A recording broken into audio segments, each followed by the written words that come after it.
You are you are live. I'm giving people a chance to get in the room on the playback.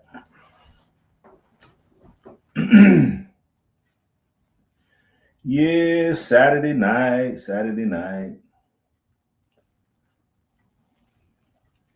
And of course, I'm tucked. As we say in Chicago, I'm tucked. Yeah, I went and got a haircut and shave earlier. Y'all see it. Fresh bald head. You know. What's up? I say, let me come on tonight and give you guys a video since I was gonna stay in. I ain't going nowhere. Y'all know it. Y'all know I ain't going nowhere. And these days and times, you gotta stay out of the way. Stay out of the way. And I'm doing a good job of doing that, baby. Turn comments back on. Let's see. How do I want to do this?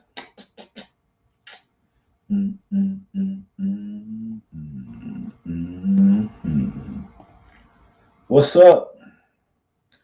Invite.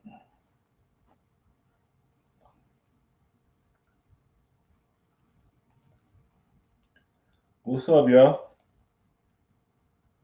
Peace. Oh, should I want to do that?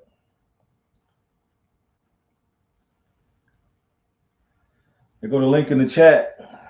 Anybody want to come up? I just wanted to chop it up. That's the title is Saturday Night Live People. Greetings from West Africa. What's up? Where you at in West Africa? Where you at in West Africa? Which country? Y'all see I got my two heroes on my shirt. Y'all see it? The mic is in the way.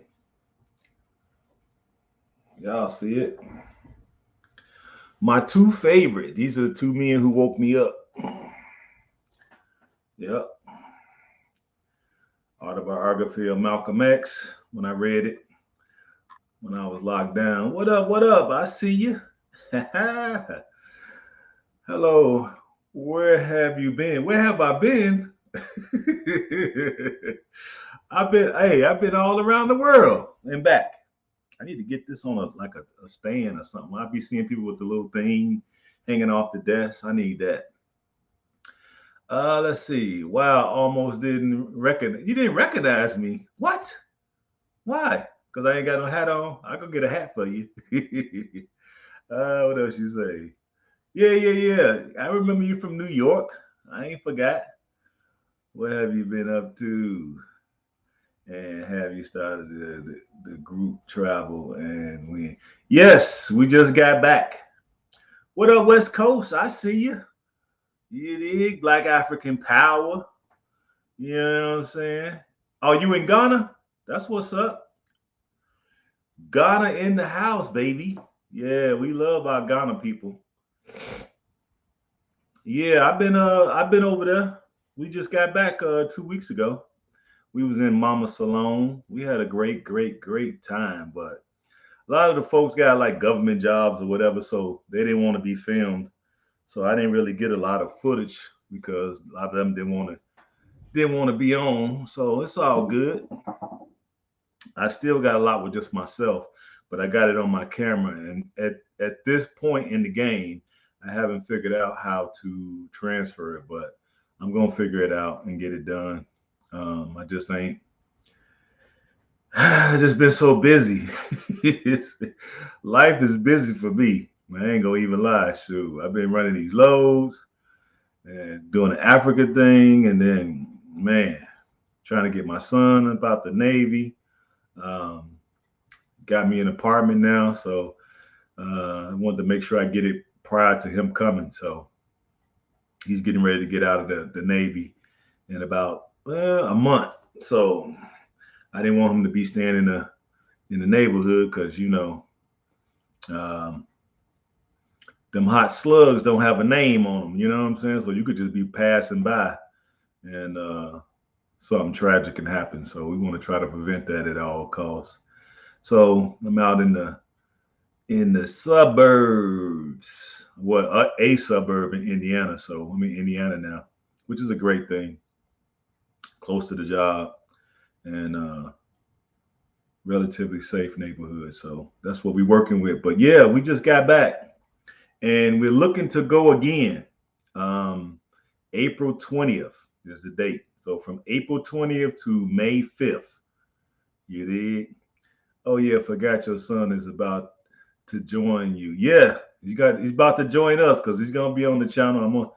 He's kind of laid back, but I'm the outspoken one, but he's a little shy. So I've been trying to convince him to get a YouTube channel, but it ain't happened yet. He say he does some type of podcast, but I haven't had a chance to catch it yet. So, but I'm gonna try to get him more animated when it comes to doing videos. So, because we're going to Sierra Leone in April, so inshallah, God willing, we're able to get his citizenship. And he's looking for a young lady to marry. So I'm trying to get my shorty to hook him up with a shorty. So she said she's gonna start working on it next week. So hopefully she finds somebody that's acceptable that can pass the mustard. You know what I mean? And because he's looking to take him a bride as well. So we both looking to take us some queens because can't do this. We can't do this mighty work by ourselves. You know what I'm saying? We could try. I've been trying, but I do need help. The only problem is I don't want to do it over here. You know, got to do it over there. You know what I'm saying? Hey, you got to do it in the motherland. You can't. Let's see. Can't do it over here because over here it's screwed up for everything. Shoot, man, everything's screwed up. But yeah, what do you say? When are you going back to Ghana? I'm hoping to go back next year, January. So right now, y'all hit the thumbs up when y'all come in too. Y'all hit the thumbs up. We got six people. We should have 6 likes. Come on now. You know, it's an impromptu, but we're just gonna chop it up. Anybody can come up. Y'all ain't gotta be afraid of me. I ain't gonna bite your head off unless you say something stupid. Then you know I'm gonna come for you. I'm gonna come for your dome. But y'all come on up. You ain't gotta be scared. I'm gonna put it in the chat again. Hey, I see you. I see you. What's up? Facebook. I see Facebook in here too. There go the link. Go Ham Lifestyle Blog. So anybody want to come up, just all you gotta do is click it, and it's gonna prompt you and then bring you in, so I can see you in the back the back room, and then I can bring you up. Go to the motherland. Yeah, that's right. We're going to the motherland for brides. What up? What up? I see you. Enoch, what's up? Sending blessing. That's what's up. Appreciate you. Y'all showing up in the house over here today. Y'all gotta hit the like button. Hit the like button though. Hit the button. Hit the button. Hit the button. Anybody can come up. What up? What up? I see you. I see you. Everybody, hey, well, y'all all in the house? Everybody in the house, huh? Hey, you right. You can't come outside during these trying times. Anything allowed to happen. So I definitely get it.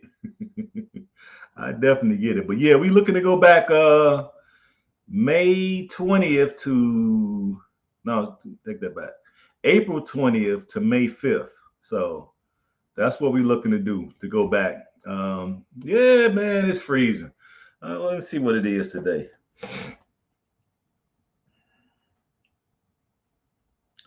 Let me see. It's been freezing these last couple of days. I was in the truck, boy, going through it. I ain't too bad right now. 21 degrees in Chicagoland. I'm basically right outside Chicagoland. I am not a New Yorker. Oh, you're not? Don't get it twisted. It just happened to reside here temporarily. My DNA and Guinea-Bissau. We are going there. Yeah. Quite a few people been coming back to Guinea-Bissau in Savannah. Man, I ain't been to Savannah in a minute. I think it's been about 3 years since I've been to Savannah, Georgia. You know, I go all over the country, so but I ain't been there in a minute. No, I don't blame you. I wouldn't claim New York either. I call it the rotten apple. I wouldn't claim it either. Shoot. What's up, Freetown? Was a blast. Yeah. Oh, what up? What up? I see you, Horace. I felt like a foreigner in my own country being gone too long. Yeah.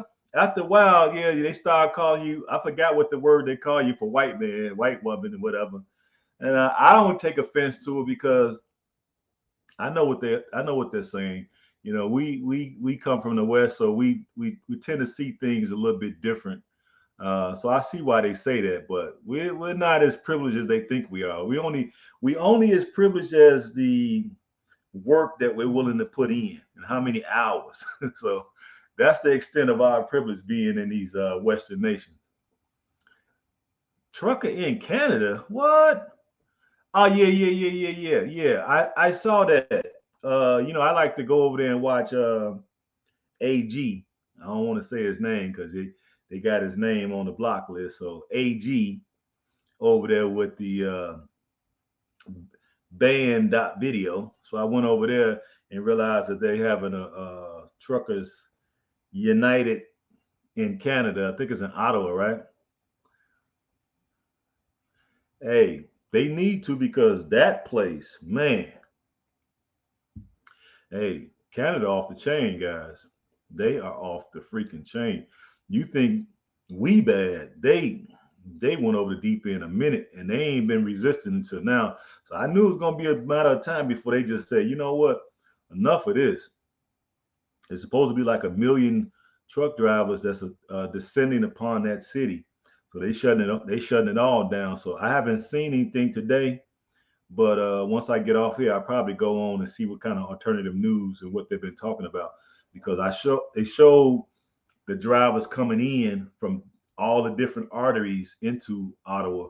So they gonna shut it down. So I want to see how the media and the puppets, how they gonna spin this and try to say that people are out of their minds or what. I want to see how they gonna spend it. But that's a good sign that people are truly starting to wake up. Because if y'all think back to some of my previous videos, I was saying like I've been waiting for the sheeple to wake the hell up. You know, like I consider myself to be smarter than the average bear, and I've been woke and conscious a long time. But at some point, you got to feel that evil is definitely among us. What was that? Hello. Must have got some feedback there or something.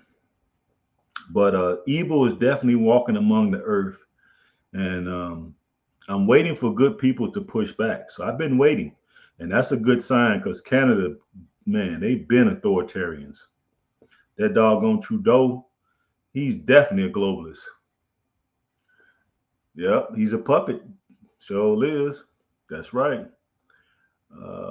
Felt so respect in the hotel. Oh, you stayed there? Treated me like royalty, and don't get this in the States. Yeah, of course not. Of course not. You know, I stayed there for 2 weeks. So a Sierra Leonean brother owns that place, and the food, man, food was off of the chain.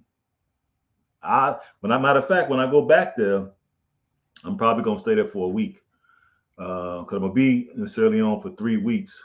So once the tour concludes, and make sure I see everybody off to the airport, and then me and my son gonna stay behind a week, so we can, you know, start us some courtships. We can start some courtships. You know what I mean for that week, and we're gonna do some doing some exploring, looking at land and going down to the lands commission, and I got to finish up all the paperwork with my business there. So I got to go to the bank. So we got quite a few things to do while we're there for that week. So you know what I mean. And Mr. Lofton will be with us because he decided he's going to come too. So It'll be me, Mr. Lofton, and my son. We're gonna hang around and just, find us some courtships. Sister, sure would like to meet you. Yes, cassava leaf is the best, absolutely. But I like my cassava leaf with no meat and no palm oil. I like mine with vegetable oil and no meat. Yeah.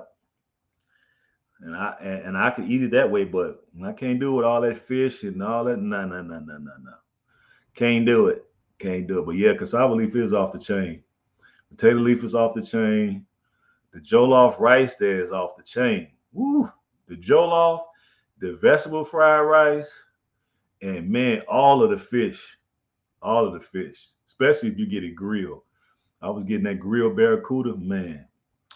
Every time I go to Sierra Leone, I'm gonna break my neck to get over there to get some of that grilled barracuda. Cause man, the way that guy prepares it, it's off the chain. Hey, you can't beat it. If I go there and start a restaurant, I might have to go over there and steal me some employees because man, they be hooking me up when I was there. Shoot, they gave me so much food, boy, I couldn't even stand up. I had to unbutton my pants when I got through eating. You know what I mean? Then I get me a big old if they have it, a big cup of ginger beer. Mm. Y'all don't know what y'all missing. And then you can eat that next to the pool. Had a pool right there, man. Ghana, Nigeria versus. Nah, I don't know. See, I can't say. I can't say. Now I've had Sierra Leone jollof, and I've had Ghana jollof. Now I'm going to Nigeria with Diners in August. So I will first thing I'm gonna do is let y'all see me order and eat because he like to eat. So I'm kind of right there. I like to eat, but not as much as he do because he eats pretty much everything. I don't eat everything. So, but that jollof, I definitely want to try. So that way I've tried it in every those three countries because those are the three countries in question because they always um, saying that their country has the best jollof. So we shall see. Now I've had those two, so I'm gonna see what it is in Nigeria, and then that way we can. I wish I had just filmed it though. I never really filmed the other two, but I probably get a chance to do it before the end of 2023.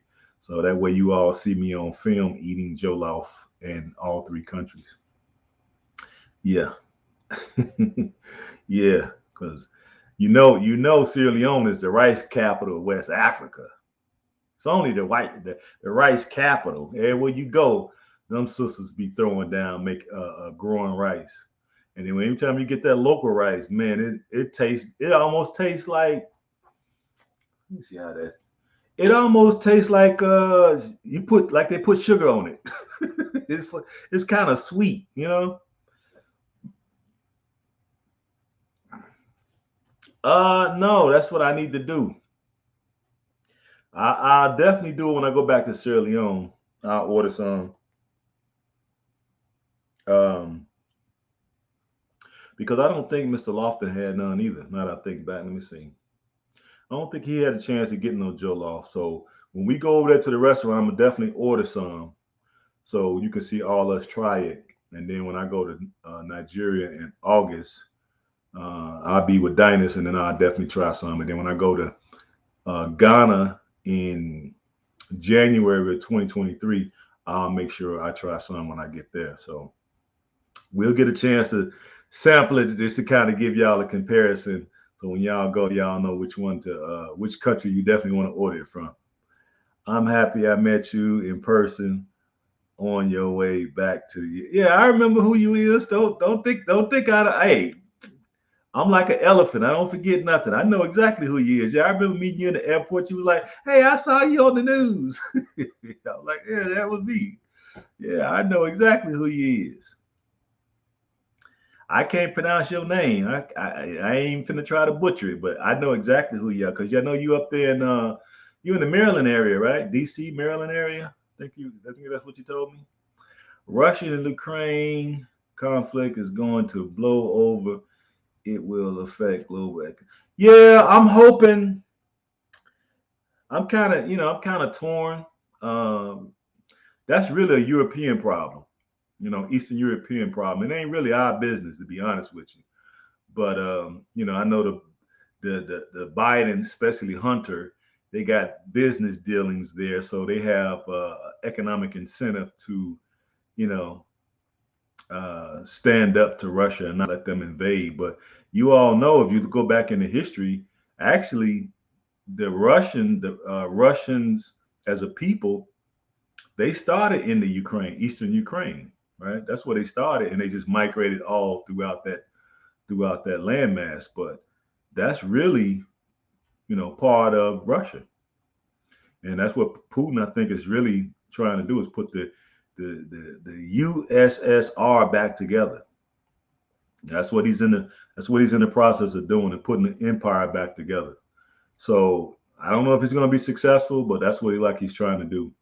And then at the same time, we got to worry about China.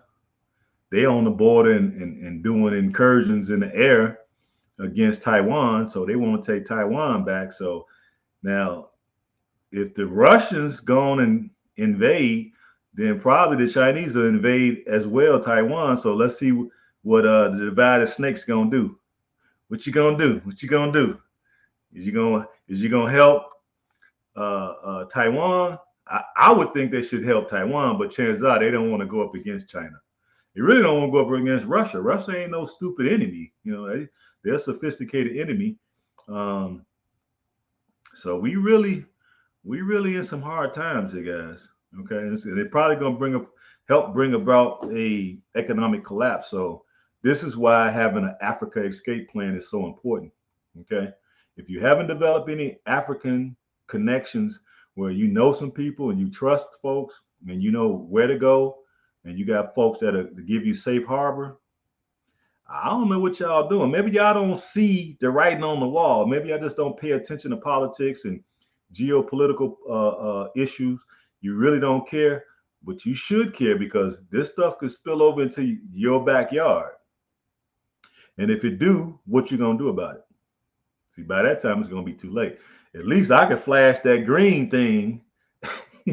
Matter of fact, my green thing right here. Hold on.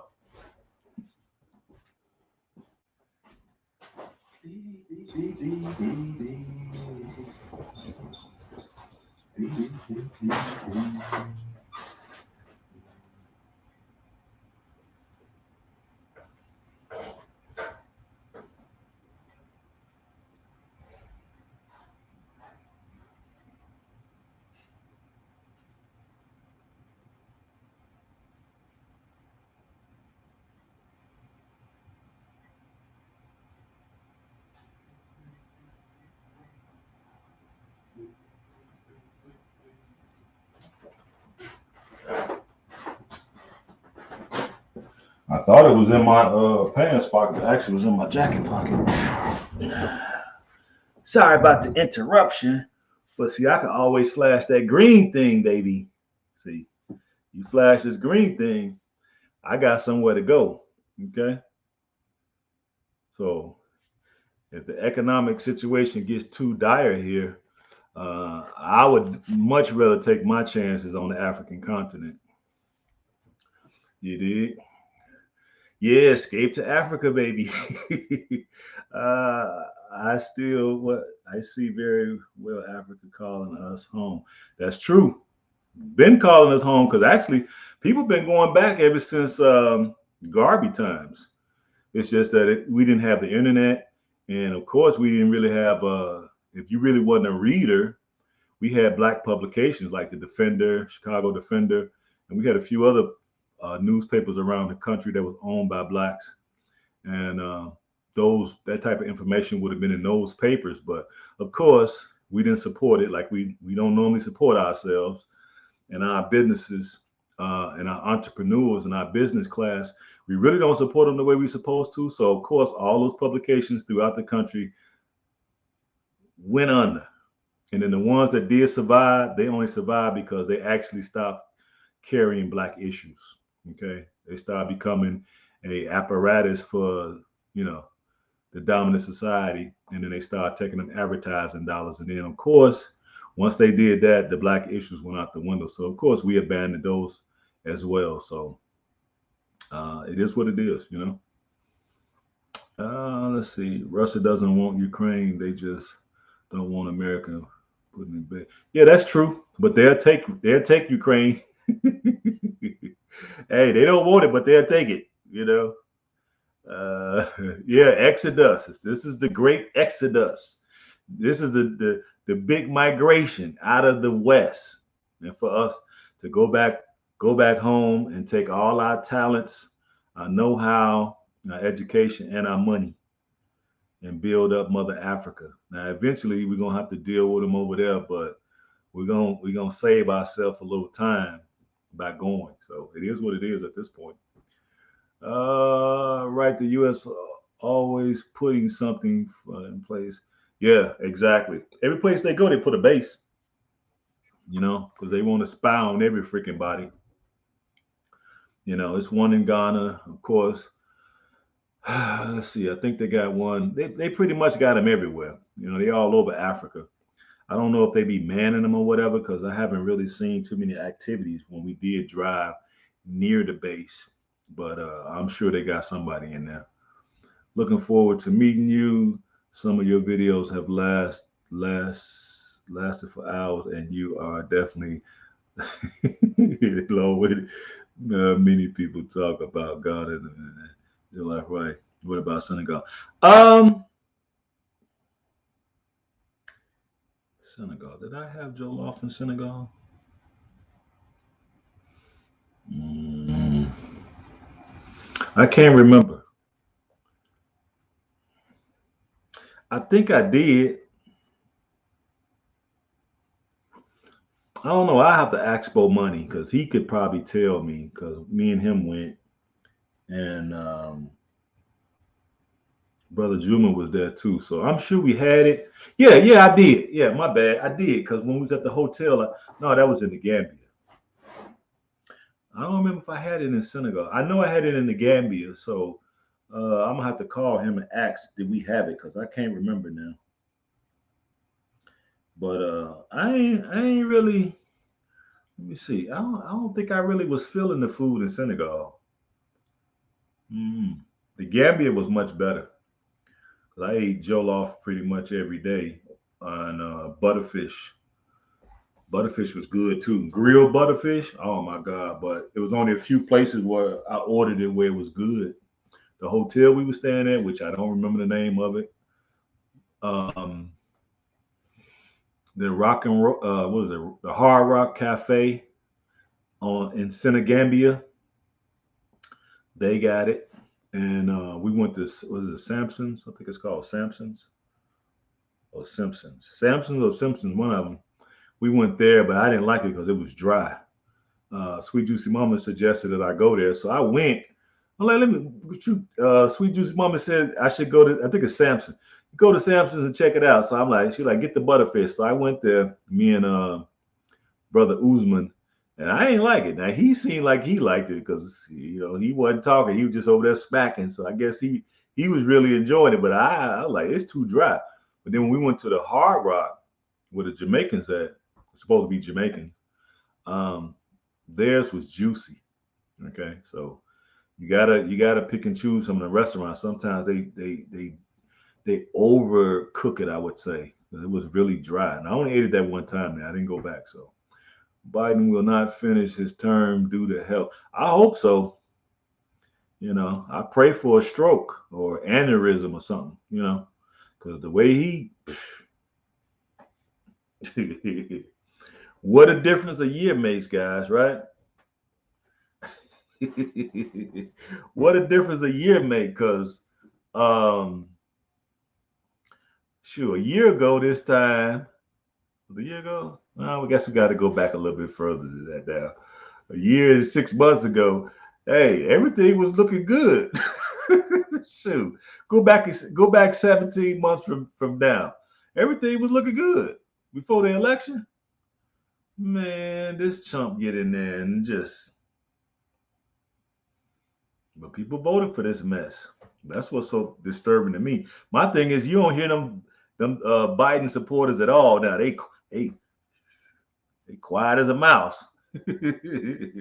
What was all that? They was jumping up and down when he won. Where they at now? While in Savannah for a minute, did you taste the Jollof? No, because I was just rolling through there, and when I came through there, it was like 3 in the morning, so I didn't stay. I didn't get a chance to stay. I rolled in at 3, was leaving back out at 4:30, so I didn't even get a chance to stay. I was just riding through there, pick up a load, or was I picking up a load or picking up a trailer? I can't remember. And then I was running that to somewhere, I think, back up north. Some of these places I don't get a chance to stop. And some places I do. Like when I go to Atlanta, I try to stay down there for a day and then have the guys come get me, hang out, go get some good food, and talk that black talk. You know what I'm saying? I give them more money. We go talk black talk, black. We gonna talk about Black Africa. We gonna talk about economics. We gonna talk about, what I'm saying, repatriation. You know what I'm saying? We're gonna talk about the coons and the Sambos, the sellouts. You know what I'm saying? The bed wenches. We're gonna talk about everything, right? So I love going down there talking that talk. And now Mr. Laughlin is in Atlanta too. So sometimes I'll stop by there and have him come get me as well. So Kamala Harris, man, that Harris ain't nothing. Yeah, well, Trump said he's running again. So um, if he runs again, before they get a chance to trump up a lot of charges, because right now they're trying to trump up charges on him to keep him from running. They think people can't see that, but the man, look, y'all investigated the man for 4 years. You didn't come up with nothing. You spent all this money, millions and millions and millions of dollars, and you came up with nothing. Russia, Russia, Russia, Russia. What happened to that? You know what I'm saying? So it was smoke and mirrors, and they probably told them just investigate the man until you find something. Because there's no way he's squeaky clean. That's probably what they was thinking. But 4 years of investigation, now 5, and you really still ain't got nothing.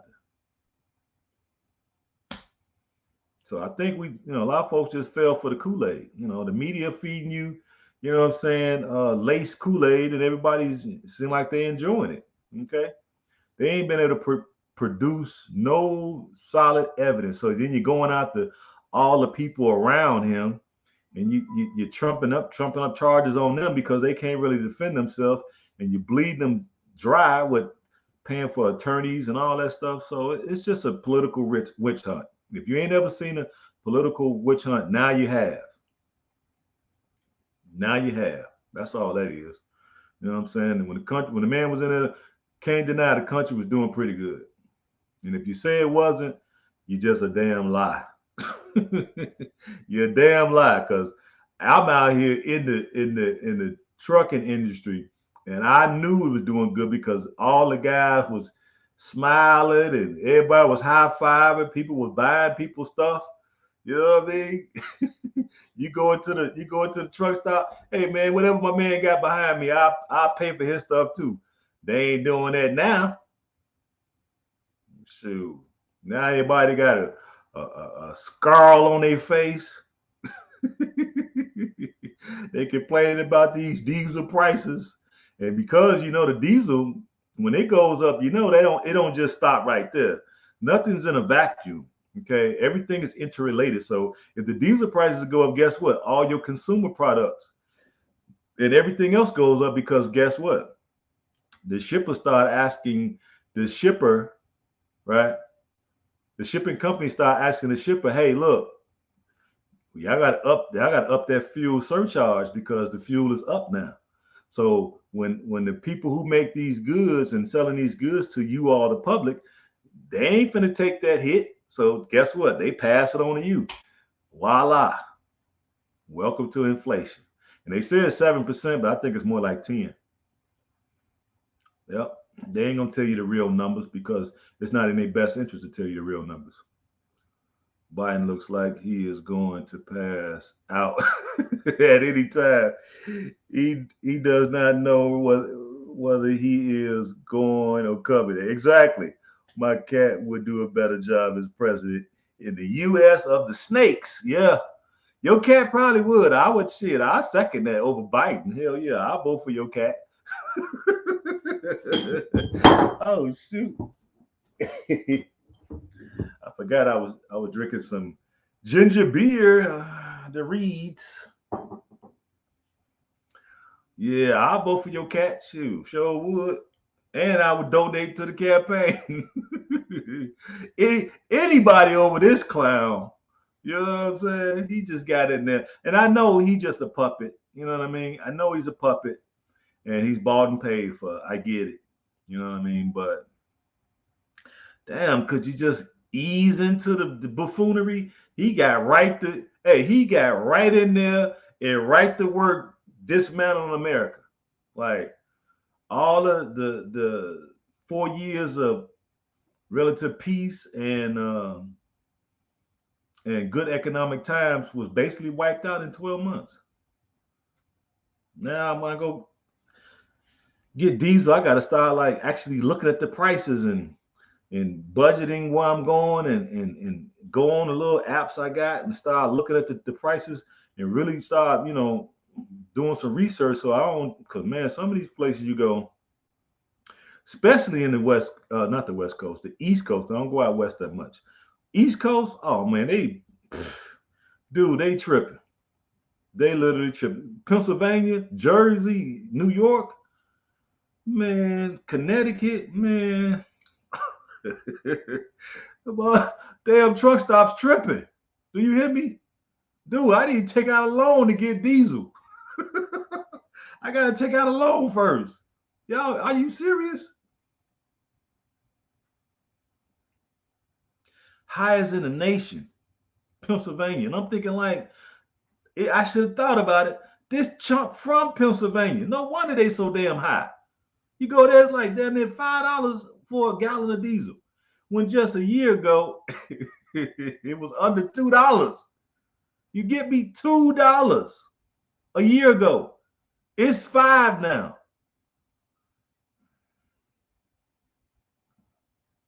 So, hey, I don't know, guys. Yeah, I know. Hey, people are complaining big time. And you all are feeling the pinch because all your prices are going up. I know y'all notice it. Every time you go to buy something now, you seeing it. Inflation is a real thing. Okay. And it is one way to definitely kill an economy because if inflation is too high and people are paying too much for certain goods, what people do is they stop buying those goods. So if you stop buying certain goods and you stop doing certain things, guess what? Those employers that's making that particular product, they're gonna have to lay off employees. So it's like a snowball effect when you have high inflation, right? Now, why we didn't have high inflation when Trump was in office? I'll wait for the answer.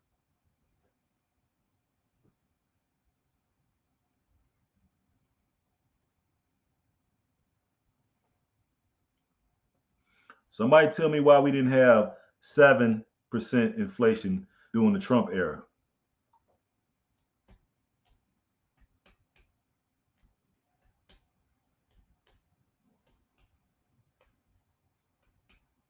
See, it's a thing where people don't vote. You vote with your heart. You should have voted with your purse. See, I vote with my purse. What's going to affect my bottom line? That's how I'm going to vote. That's why I didn't vote for his butt because I knew when he got in there what he was going to do. I knew this. And if he keep going with it, right, we in trouble because they didn't print as much money. Yeah, print and press. Yeah, that's true. But they're willing to print it now because if you look around, they're printing it. So they're printing it now. And the bill, because when I looked it up last, it was almost 30 trillion that we are in debt. 30 trillion. But I can look it up right quick.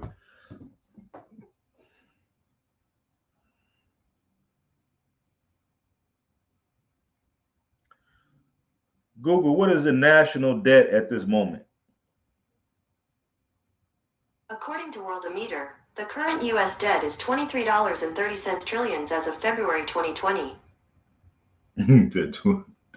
2000. So basically 23.3 trillion in debt as of February 2020. 23 trillion in debt and counting.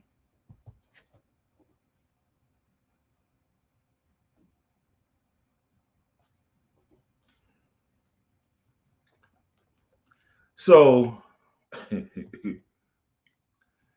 uh if everybody pay their fair share, you know what I'm saying? Do you feel you got your money's worth? I forgot what that breaks down to each household, but if somebody had come up with the figure where each household had to pay so much. I forgot, it was like 25,000 or whatever it was. So what do you get for your money? What are we really getting? I mean, the streets are bad, crime is crazy, inflation off the chain, high fuel prices, high food prices, right? Um, so and we got a debt. Look, we ain't getting no services over here, and you got a debt to pay. It's just crazy. You can't make this up, people. If I add reparations and Medicare and Medicaid, the true debt is about exactly. It's probably more like 100 trillion. Yeah. So you can see the West is headed for a fall. Now, how it's gonna look and how it's gonna play out, according to where I'm seeing things, it's gonna play out bad. It's gonna be bad for us. So, um, you definitely need to be working on the Africa escape plan because at least over there, people don't need a lot of money, and I can get with that. You know. Yeah, of course, because they making it. We actually rich because of the all of the what I want to say, the gangsterism that we do around the world. So we actually a rich nation, but they stealing so much of it. It basically stealing us into a poor nation. And then if they go ahead and collapse the dollar, it's really over with. So we definitely will be a third world nation. Maybe we'll snap out of it and we'll be wanting to fight back and fight this what they call it, obscurity or something like that. They call it. Um, Austerity. That's what it's called. Austerity. We don't really want. I don't want us to. I want shoot prosperity. That's what I want. But they ain't built that way. They want to see you poor because they can't control you if you got too much money. So they need to bankrupt us in order to control us. Okay. In order for them to take over the nation the way they want, they have to bankrupt us, the people. So they're in the middle of doing it. I don't really see no pushback yet. Maybe we will once, but by that time it's probably gonna be too late. We'll see. Biden administration and the powers that be knew that they could tell black folks what they wanted to hear and did not have to deliver anything. Exactly. Basically, chumps. You political chumps. Yep. Political chumps. And of course, now he don't even bring. Now he's trying to throw us a symbolic token by nominating a black woman to the Supreme Court to replace that judge who's retiring. But I don't want no symbolism. She probably gonna get in there and be a flunky for them. She ain't finna be no advocate for the black cause and black issues. No, she gonna get in there and be a token and pass everything their way. That's what's gonna happen. They ain't finna put nobody in there that's independent thinking. That ain't how that go. No, If they put a black woman in that position, she basically gonna be a sellout.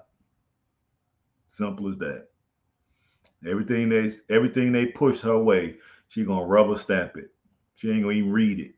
What y'all want? Y'all want transvestite story time in all the schools? Boom, approve.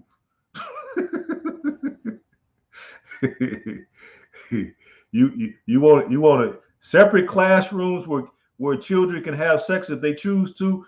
Boom, approve. And they don't have to have consent of their parents. We could give them a squirt, right? And we don't need consent of the parents. Boom, approved. She's gonna rubber stamp everything, guaranteed. So that ain't nothing to me. I'm not falling for that. We should have learned from when we had Barack Hussein Obama in there. Talk about a puppet. talk about a gay agenda.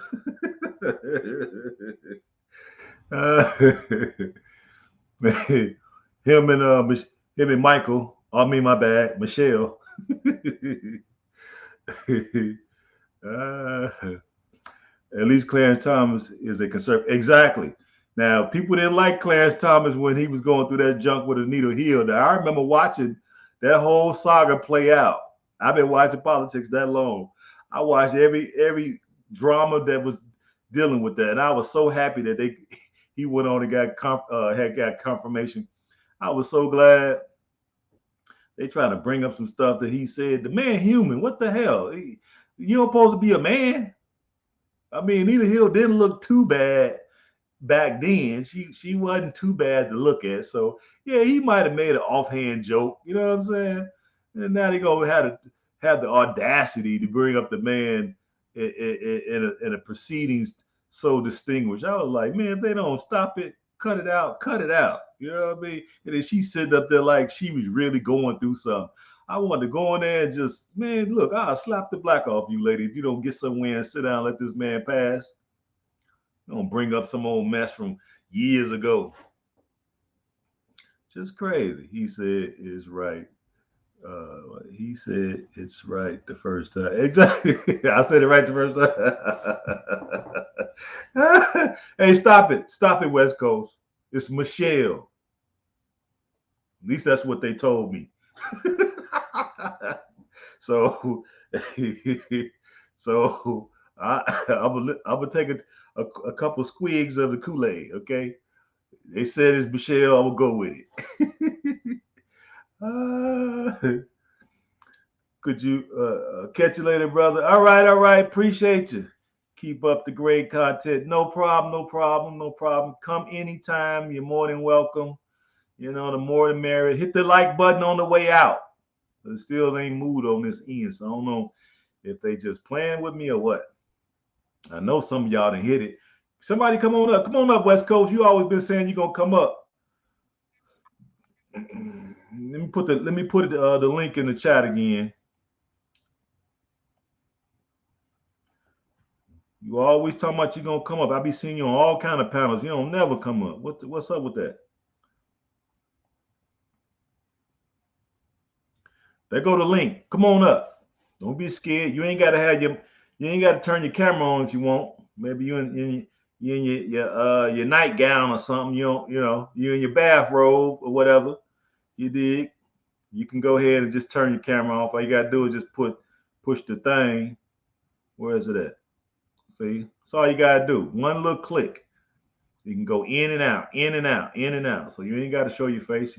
We can come on up and hear your voice. Hit that link. Anybody. Hit that link. Anybody. Don't forget about Juneteenth, by the way. Not for nothing. Clarence Thomas is from Savannah. Oh, yeah. Remember, every place, cherish and work and need to follow. Exactly. I think he was hitting it on the low. He hit it, one of the two. Well, that is true. But he went on to greatness, and he's still doing great things. Well, guess where she's at? I'll wait for the answer. I'll wait for the answer. You know what I mean? Because I like Clarence, like old Clarence, because he's showing his true conservative ways, and a lot of that stuff, whether y'all know it or not, is basically beneficial to us as black folks. You did. I missed one, didn't I? Most black people vote one way only, regardless of outcome. Black folks originally voted Republican, and Democrats were the KKK party. We didn't learn from history. Yeah, that is exactly right. We didn't start voting Democrat until LBJ. So he came out with the welfare, and he said, I have these N words voting Democrat for the next, what he said, 100, 200 years or whatever he said. And it's true. Gave us a few kibbles and bits, crumbs off the table, and guess what? Got us voting against our own interests. But before that, we was the Republican Party. When uh, uh, when we came up out of slavery, when we had the most senators and Congress people and all that in these positions, they were Republicans. I don't know if people can remember that, but do your research. We were Republicans. It wasn't until LBJ, until he passed. What the hell did he pass? I forgot. Y'all know what I'm talking about. But he was the one that got us voting Democrat. And now we vote that way, even though it's against our interests. That's why I said last time we should set out to break the Democrats. And we can do that because they need our vote, right? Because you remember the reason why they win elections is because they have a loose coalition. Okay. You got the gays, they got the white women, they got the black community, they got some of the Hispanics, they got a few Asians, ragtag bunch of misfits is they voter block, right? So if we pulled out as a group, they did. They did. And they tried to give us what we want. It's like, well, damn, if we don't give you our vote, at least put the reparations on the table. We could work out a settlement. Because right now, some of us are so down and out. Shit, we would take anything as a payout. So it wouldn't take too much. People be willing to sign over. How much you gonna give me? $7. Okay. Now I ain't gonna take $7, but hey, at least they be talking. Look, we'll give you something. Now I say they need to give us $1 million. Okay. And we can prove it that we come from the descendants of slaves. And even though I don't like that term, because we can go back on the voter rolls, we can go back on the census, we can go back on death records, birth certificates, we can go back on any of that stuff, right? And we can go all the way back to right before slavery. So we can prove it. Now, a lot of folks can't prove it, so that's on them, but we can, a lot of us can go back and prove it if we really tried. We got this enough information out there, thank God for the internet, that we can go back and trace it. Some of us can get back probably to the 1700s. Some of us can even go back farther than that. So we can prove it. Give us $1 million, right? And you never did give us that 40 acres and a mule. I don't need the mule right now, but I'll take, as T say, I take a tractor. And instead of 40 acres, because I know you ain't gonna give us that, give us 4 acres. I take 4 acres, a tractor, and $1 million, and I consider y'all debt to be, square. Okay. Now people like, well, man, that wouldn't be wise because they're gonna make Cadillac famous and everybody have a bunch of jewelry. Hey, I don't give a damn. They do whatever the hell they want to do with their money. Why are you pocket watching? Pay up your debt first. And let people do whatever the hell they want to do with their money. Why are you pocket watching? They want to buy Cadillacs, make Cadillac rich. So what?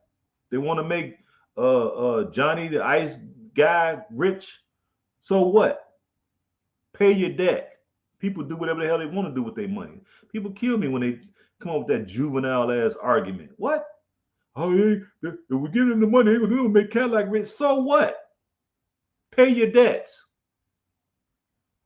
And if people want to go out and make Cadillac rich, that's their damn problem. Why you pocket watching? I ain't gonna make Cadillac rich, so you know what I mean. Even though I'm gonna get me an Escalade, you know what I'm saying? I would get me an Escalade with some 24s on it, you know what I'm saying? But that's only like shit 100,000. That's only 100,000. I still got, you know what I'm saying? I'll be the first one down there at the Cadillac dealership. You know what I'm saying? It'll be a black on black, you dig? With some Forgianos, you know what I'm saying? 24s, you dig?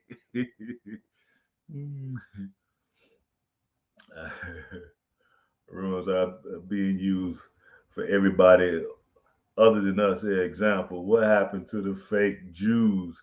Yeah, exactly. I don't give a damn what happened over there. You know what I'm saying? That's between them and their neighbors.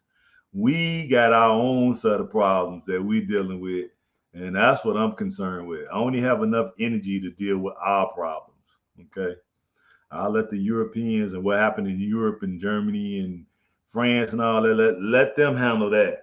I'm not. They ain't concerned with what's happening over here with us. I ain't concerned with what's going on over there. So they can miss me with that one. I don't even want to, because when we were going through, our ancestors were going through all the hell that they was going through over here. Uh, Jews, the Germans, nobody really came to our aid and defense. French, you know, the Belgians, nobody. The English, nobody came to our aid and defense. You know, so why am I concerned with those issues? You see what I mean? Like some things we got to just prioritize. We got to prioritize ourselves first. Okay.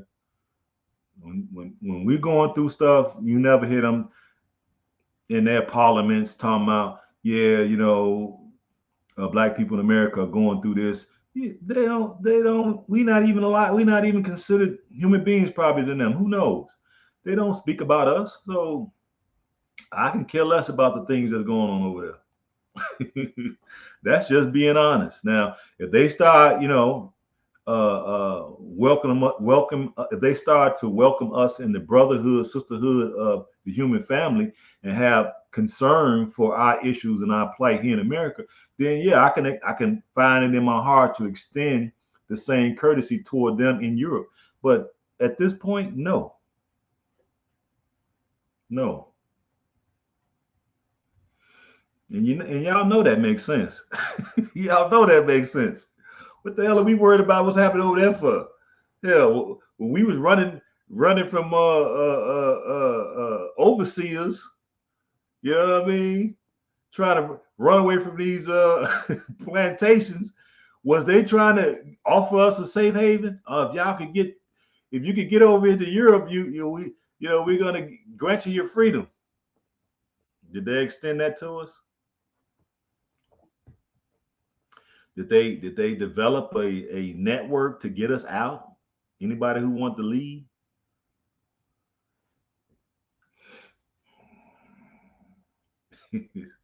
See, some things, man, we just gotta like really like sit down and pay attention and look at how they treat us.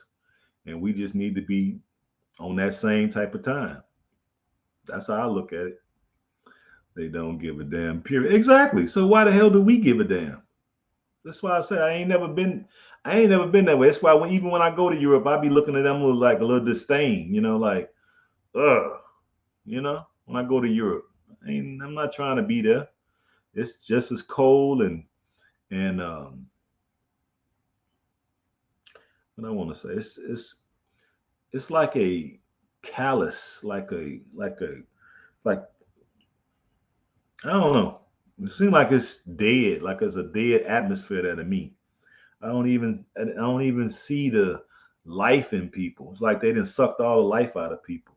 All the soul has been sucked out of them. So it's just like shells, and they just acting almost like robots.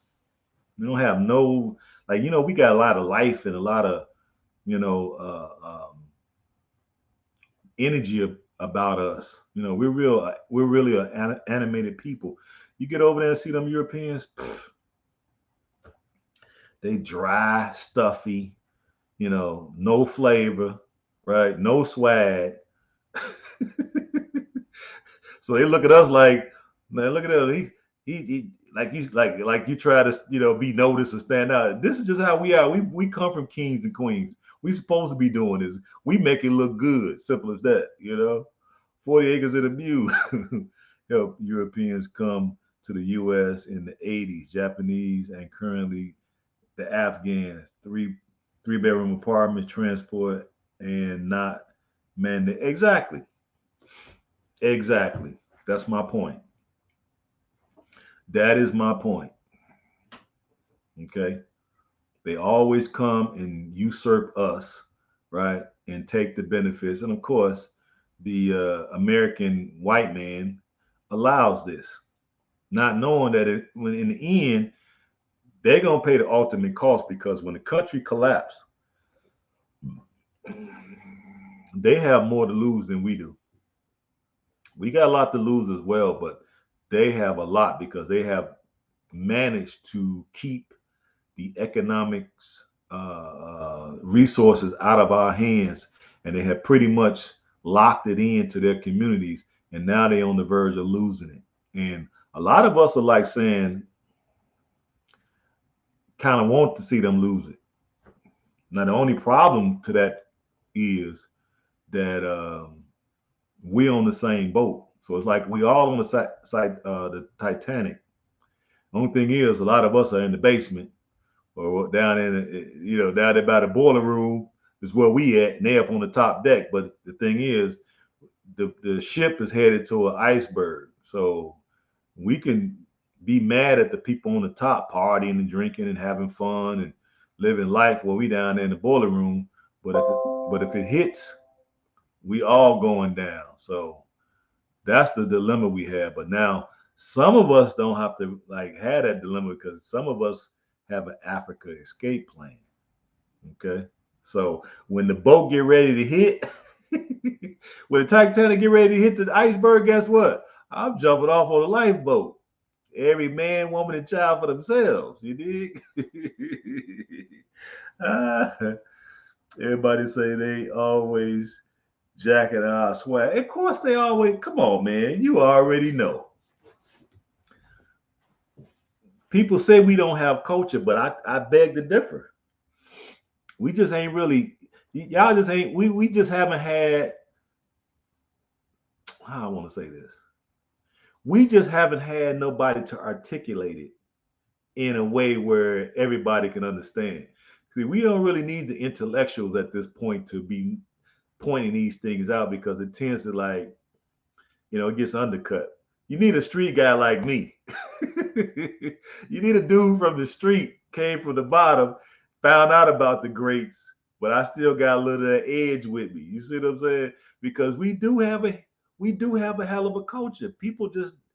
We just haven't sat down as a group, right, and thrust out what our culture is, and then rally around that, and then create traditions and certain people, certain days that we can celebrate our culture on our own time without nobody else saying nothing else about it.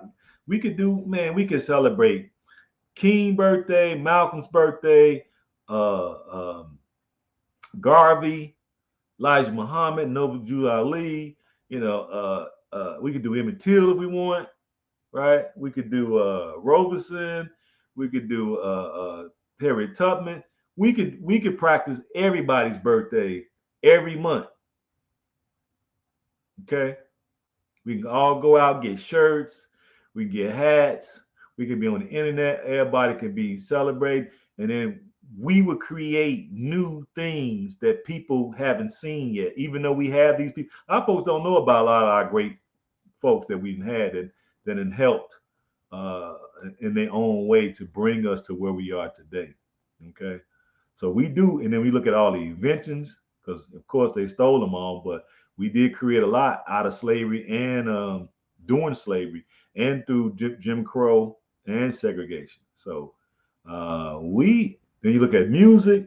Oh, y'all know we got music sold up. We got sports sold up. We got music sold up. We got art sold up. We got invention sold up.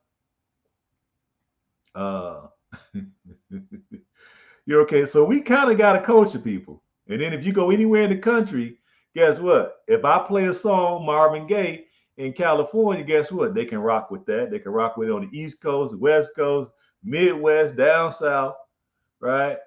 We can go to the Pendergraph. We can go Luther. We can go Michael Jackson. We can go Prince, right? So we got a culture. We speak the same language. See, the thing is, we really should just be one tribe. The American black should have just one. We should consider ourselves just one big tribe. And if that was the case, we would be probably the biggest black African tribe on planet Earth.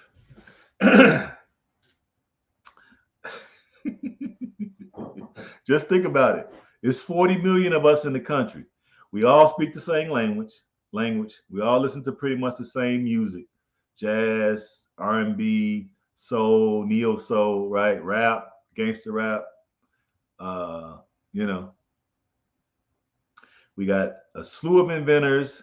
We got a slew of great thinkers, philosophers, historians.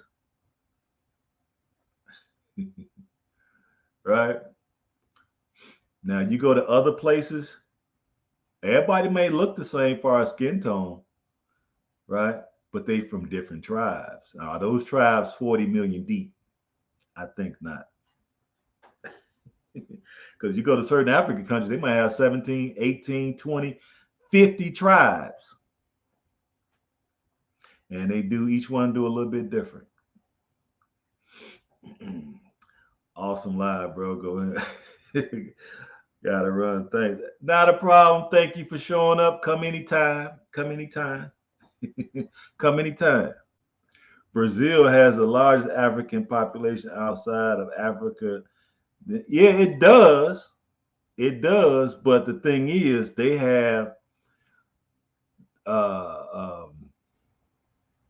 that's true. The numbers, as far as numbers rise. But see, the thing is, they have a real problem when it comes to skin tone, because they have basically a caste system there. Okay. So I don't know if they would qualify. What's up, curly girl? I see you. So I don't know. I haven't been to Brazil, but I know they have that caste system there.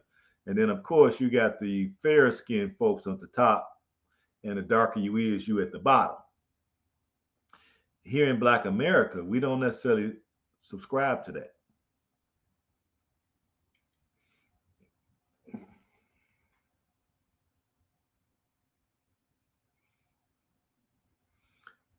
I thought Haiti had the largest black population outside of Africa. No, I don't think it's West Coast. Oh, it's Brazil. It's not Haiti.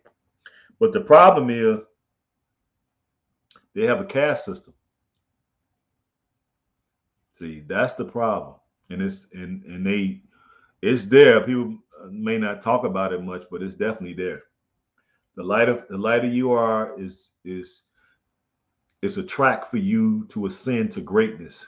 The darker you are, your track is pretty much locked into servitude, bussing tables, odd and end jobs like that. Your ascendancy in the society is tracked along your color. So that's why I say we are, because we don't necessarily have that. We may have it based off of how the dominant society treats us, but when it just comes to us in general, we don't necessarily have that. Okay, we don't have that. People say we got colorism, and no, it's just preference, because some guys and some girls like light, some like dark, some like caramel. That's a preference. But we didn't dubbed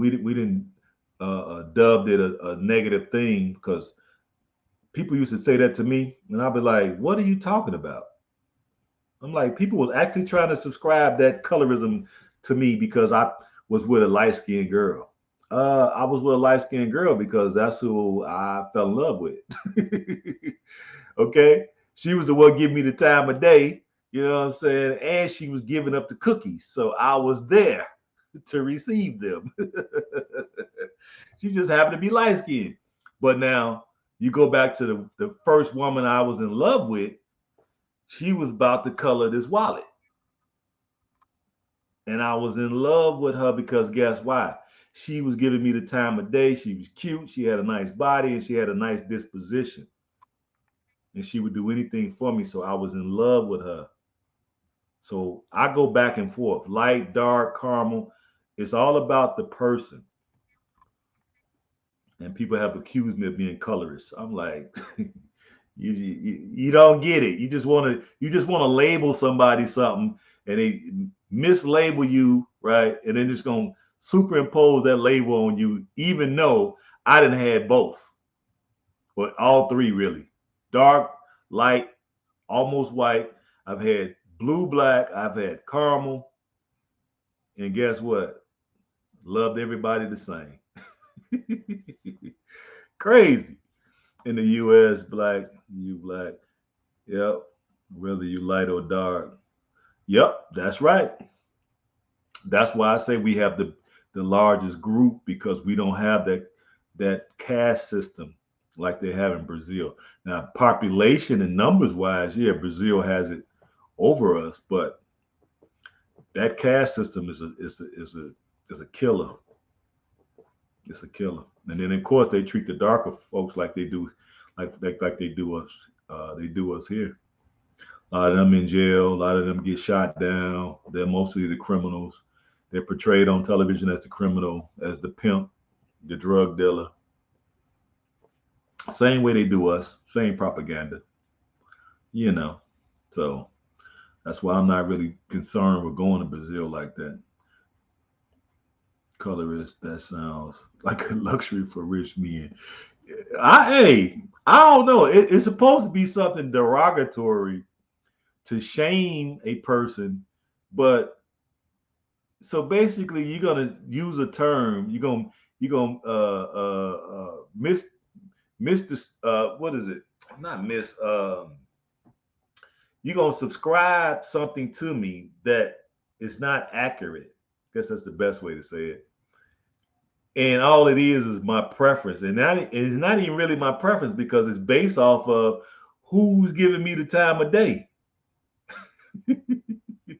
Okay, shoot. I've had my second wife was she was almost white. She was almost the color of this freaking. She was almost this color. See if y'all can see that. But guess what? She was the one giving me time of day. She was the one willing to cook for me, clean for me. You know what I'm saying? Give up the nana on a regular basis. So hey, as she was cute, smelled good, she take a bath. You know what I mean? She had pretty feet. So I'm going with it. You know what I'm saying? Who am I to look a what they say, look a gift horse in the mouth? No. Now my preference really is dark. But if the light one was giving me the time of day, you know, as you take a bath every now and then, hey, I had to go with it. You know what I'm saying? So that makes me a colorist. Okay, fine. I'm a colorist then. Whatever.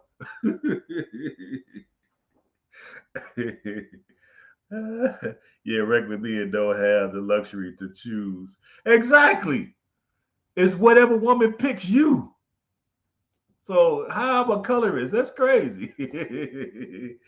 So go ahead. I have traveled both to Brazil and Haiti. In Brazil, when you go to the hotels, all of the front desk people are European origins, of course, and dark people do the hard work and in the kitchen. Exactly. That's that. That's that caste hierarchy system that I was telling you based off of color.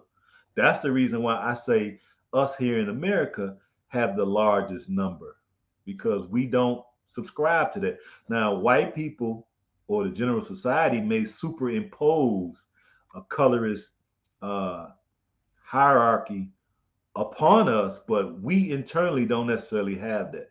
We may have a few oddballs here and there, but most no. My mother is like my father was caramel. So my grandmother was light skinned. My sister's light skinned, and I have a niece that's light skinned. But both my nieces are light skinned. So I been dealing with this my whole life, so I don't get it. So even when I would bring a dark skinned sister home, my mother would be like, you know, uh, where you find her at? You know what I mean? But once I realized my mama was a hater, I was like, hey, mama, don't worry about where I met her at. Just shake her hand and we finna keep it moving, keep it pushing to the room. You dig? No, I'm just kidding because my mother would let me go to the room, but I used to try. I used to push, and I used to be pushing her right onto the room. She'd be like, come up out of there. What are you doing in there? Hey, woman, hey, don't be in here blocking. Find you some business. I used to want to say that. Find you some business. Stop blocking. You dig? Spoken to my experience. Exactly, curly girl. So yeah, it's a rich person's problem. That's why I say we don't necessarily have that as an issue, like the people of Brazil. They really subscribe to that colorist mindset, and then they got down into the common people. So they even practice it now. So um, some of them lighter Brazilians can't bring home a dark Brazilian. They can't do that. Mm-mm. They'll get disowned, probably get beaten. Wouldn't surprise me. In Haiti, just like DR and Puerto Rico, Mexico, etc., the people in charge with money are running things. Are the European, yep, or exactly. So they're the fair skinned people, and of course, it's a system, right, to keep the darker people out. And of course, the darker ones, of course, they're gonna have all kind of agents in their mix to make sure that they don't decide to do the same thing because they could easily come together and form like Voltron, right, and put up a real resistance to the lighter skinned folks. But of course, they're gonna have agents, and then agents gonna, steer people off into doing dumb stuff and end up um, catching cases and ending up in jail. So it's hard. Like I said, they don't just leave you alone and let you work in the kitchen and all that because they know if they just left you alone, eventually somebody will come through that's dark skinned that'll come up with the mindset. You know what? Why don't we just form our own political party and why don't we come up with our own secret society? Everybody will join, and then we'll work with one another to advance um, our economic interests in society. And you think they ain't thought of that? So of course they're gonna have dark skinned agents amongst the group to make sure that they never form like Voltron. So you know, this is what we face with in this world, right? They won't just leave you alone. They're gonna send people in your group to make sure that you're disorganized, you're confused, it's all good, get up. They can't allow you just to um, sit back and analyze society accurately and then make the appropriate changes and corrections in order to do something about it. They're not going to allow you to do that. Not at all. So it's going to be spies everywhere. Michael Jordan say the dark skinned man, he owns a lot. We owe a lot. Yeah, yeah, because Mike, Mike, yeah, he did a lot of promotion. I get it, you know what I'm saying. But to me, it don't really matter. I ain't really never looked at it that way because, I'll take, like I say, whoever. It's just whoever giving me the time of day. That's how I look at it. So at this point, we really shouldn't be bothered with that because even when you go to the motherland, guess what?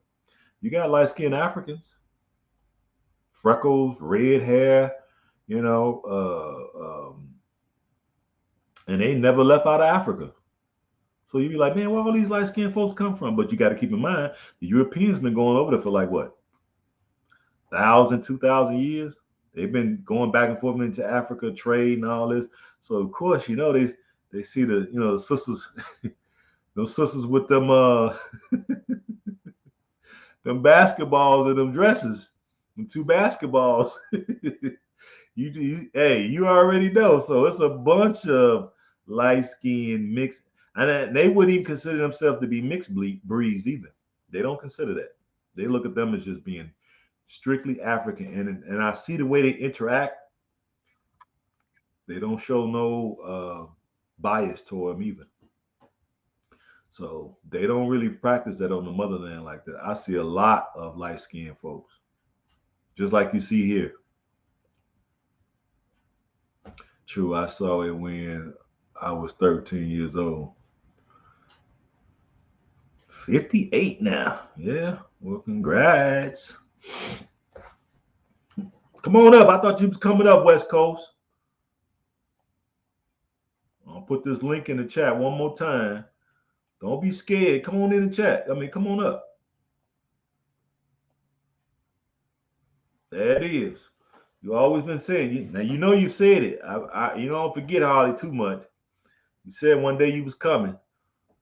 Come on up. What up? What up? What up? I see you. What's up? LA. LA in the house, huh?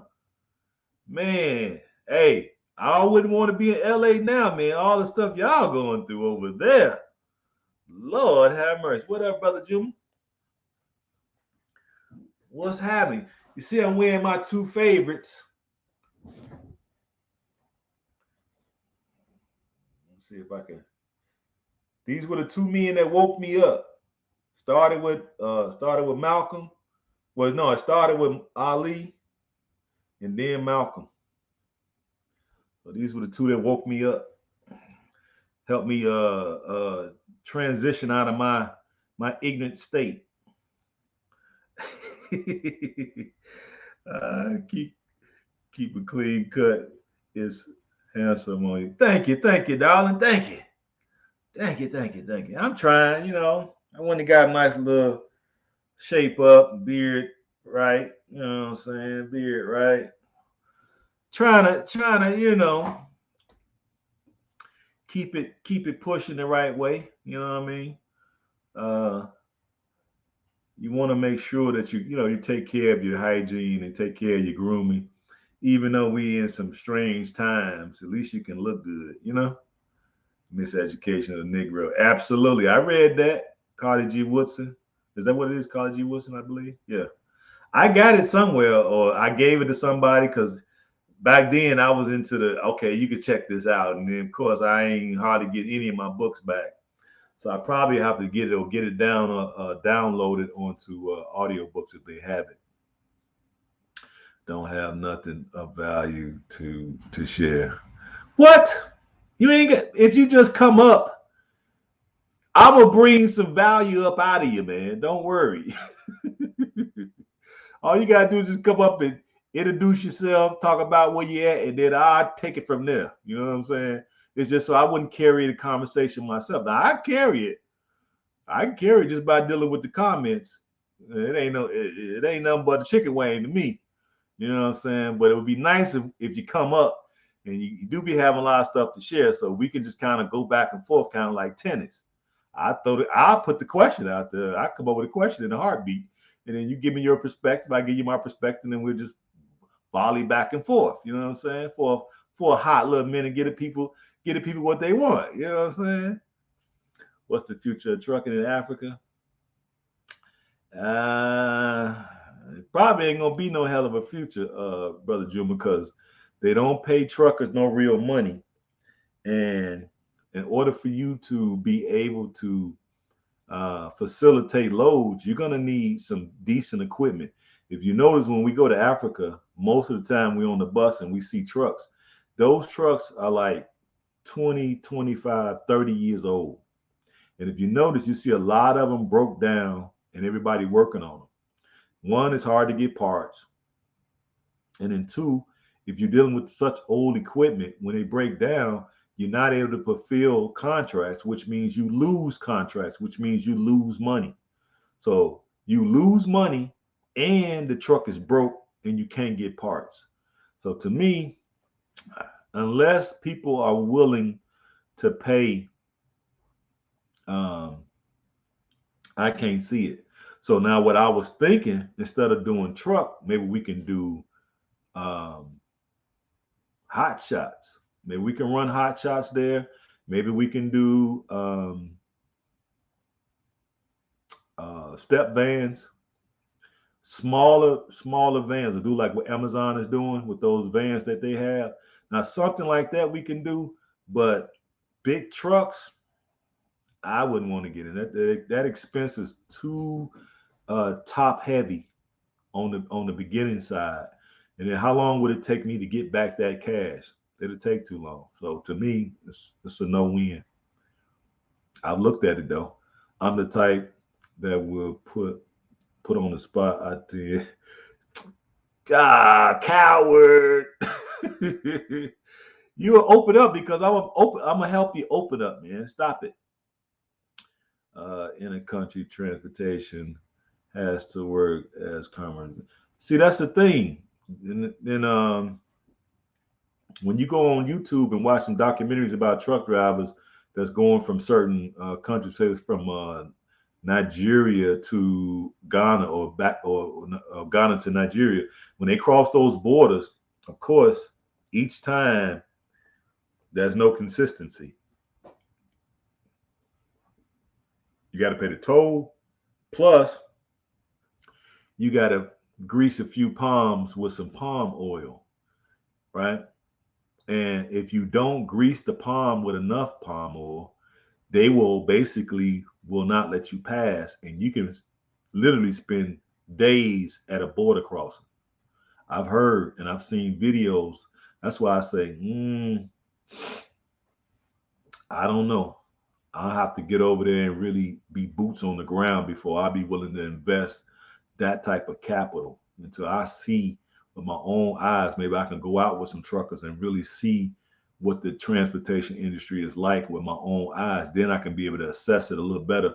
But to just jump out there with that type of cash and not knowing and with so many variables, it don't seem like it's worth it to me. But I could be wrong. I wouldn't say bribery. No.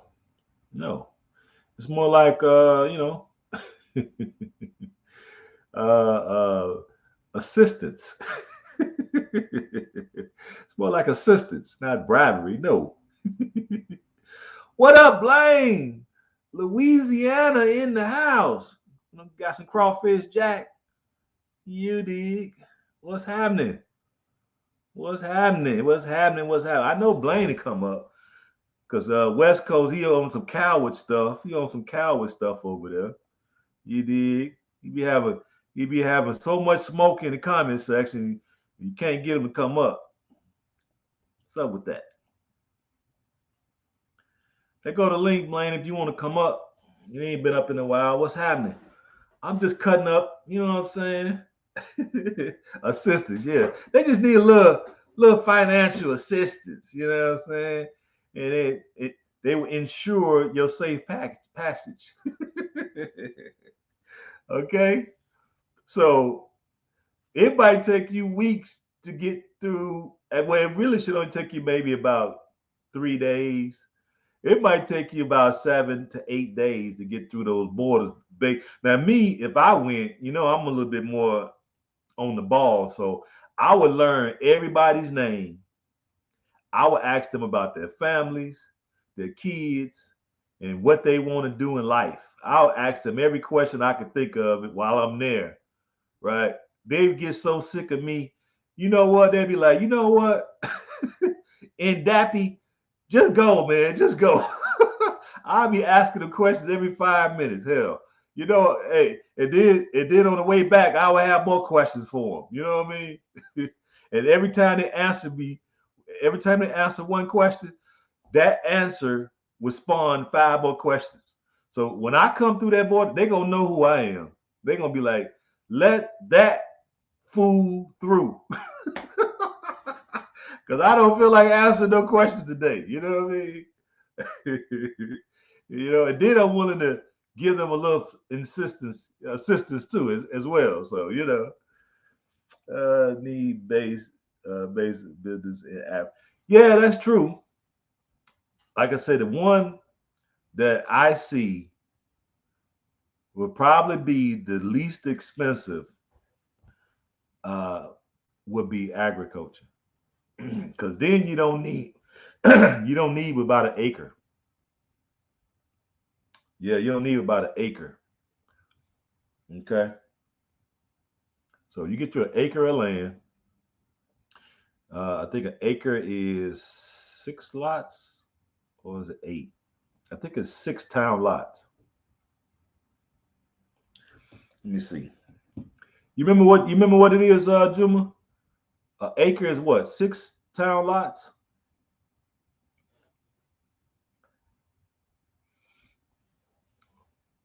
Well, if anybody else in here know what the answer is, let enlighten us. I think it's 6 town lots to every acre.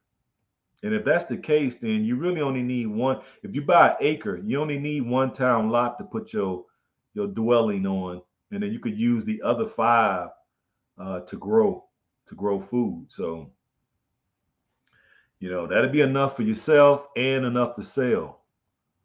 So to me, that would be the easiest business to get in, because as long as I can eat and I can sell some the excess, you know, and I got a place to stay, access to clean water, and then once you got your solar panels running, get your backup generator, and you don't need as much money, to be honest with you. There you go. What happened? Where'd you go? Add to the stream. You buffering, Jack? You think it's 5 West Coast? No, I don't think it's. It might be. It might be. Don't get me the line. I can't remember that, but I think it's either 5 or 6. But even if it's 5, okay, you can put your house on one, and then you got 4 where you can grow food. 4 town lots. That's a lot of food. Blaine, you might have to try to come back in because you're buffering. Let's see.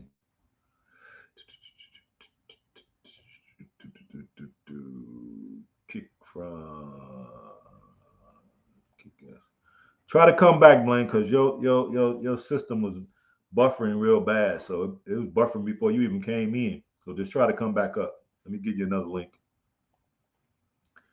Yeah, but like I say, even if it's just 5, you can live on one and then grow food on the other 4. I told you I got it figured out, guys. You get you 1 acre. If that's all we can afford, get you 1 acre, build your house on that 1 lot, use the other 4 for food. That'd be enough food, hell, for you to feed probably, hell, 500 families if you do it right. If you set it up right and have the proper crop rotation, like when something's coming out, you're harvesting one particular produce, you're putting something else in its place. If you do the proper way of doing that, then yeah, you're gonna have more than enough food. You probably be throwing away food. You still like you're buffering. You must be on your cell phone. Yeah, see that? It's buffering.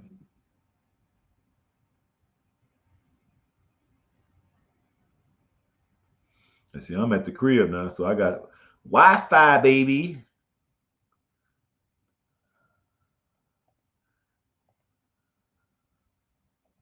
Yeah, you got to come back in, baby boy. It's buffering bad. Yeah. So just think of it that way. You can drill a well. A well is about 2,000, maybe 3,000. Just depends on even if it's the high end. So that'll give you access. Put a filter on there, right? So you can filter it. Now you got access to clean drinking water for the rest of your life, right? You do some solar panels. You could do one of them personal windmills. You see the new ones they got. And you can also do a backup generator, and you can also hook into the grid. Okay. So you can use your solar power during the day when the sun is out. At night, you can go to the grid. That way, that'll cut down your electric expense. Your water will be free. There's no property taxes once you buy the land, right? And if you put your own crops in the ground, free food. So if you have free food, free water, no free electric for the most part, what would you need money for? Yeah, I don't know what happened. Blaine, 1 acre for your home is a hell of a lot. Exactly, and it's not even using the whole acre for the house. I want to just use one town lot for the house, so you can have 4 lots that you can grow on. See, yeah, that's a lot for a house. Okay, I don't know why this dude every time he he put the blade on me, he always nick me right here. So that's what I'm trying to set up once we go over there, because then you don't need money. Because I look at what the brothers and sisters that's doing there. I'm observing them when I go. Okay, and what I'm seeing is behind their house. Now I got my camera, and I got to figure out how to get the film off my camera to get it down onto the computer. I'm gonna figure it out. But on there. It's gonna show people with their houses in the province, right? Behind their house, you see all of the trees, the fruit trees. You see the place where they got the rice planted. So they got their own rice, they got their own plantains, they own bananas, they own uh, oranges, they got apples, they got cassava, they got tomatoes, potatoes. They got all their stuff that they eat right behind their house. And I see people, like when we're passing on the bus, you'll see people back there behind their house, because some of the roads will be kind of high, right? And you can kind of look down at the house, and you can see them with buckets out there picking stuff. Then you will see them on the side of the road with buckets, because whatever they can't eat, they're selling. So guess what? When you in Africa, do as the Africans do. You dig? So that's what I would do. Okay. And guess what? In Sierra Leone, I might have, let's see, 1 acre is six. See, he said six, West Coast. I thought it was six. 1 acre is 6 lots. Yep, that's what I thought it was. Or two has 7 per acre. I think it's, yeah, I think you're right with the six. I think it's 6 town lots per acre. But either way, that's still a pretty nice size for what we need to do with it. You know what I mean? Because I will put some, I'm doing a vegetarian thing, so it's gonna be plenty of tomatoes, some lettuce, some bell peppers, some onions, right? Some plantains, some bananas, some apples, some oranges, trees out there, some avocados, some mangoes. You know what I mean? And put some beans out there, right?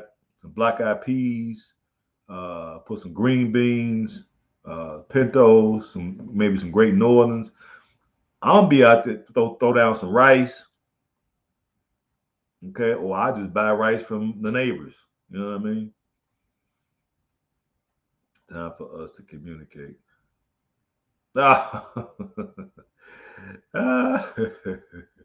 Hey man, don't make me block you. I'm doing good over here. Don't come in here with your nonsense now, because we on a bill. So if you come in here, we don't really need you to be, adding to the conversation, because you really don't be adding anything of value. So, you know what I'm saying? You can come in here and listen. Come in here and listen, but don't make me block you, police. You see, up to this point, I've been being nice and by keeping you in, and I haven't blocked you yet. But you know, don't get me started. I'm doing pretty good. I'm feeling good, and the people are responding. I'm responding to them. So don't come in here with your madness, because if you do, I'm gonna have to get you up out of here. Just let you know.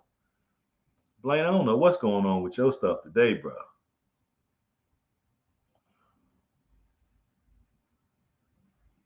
Yeah, you still buffering.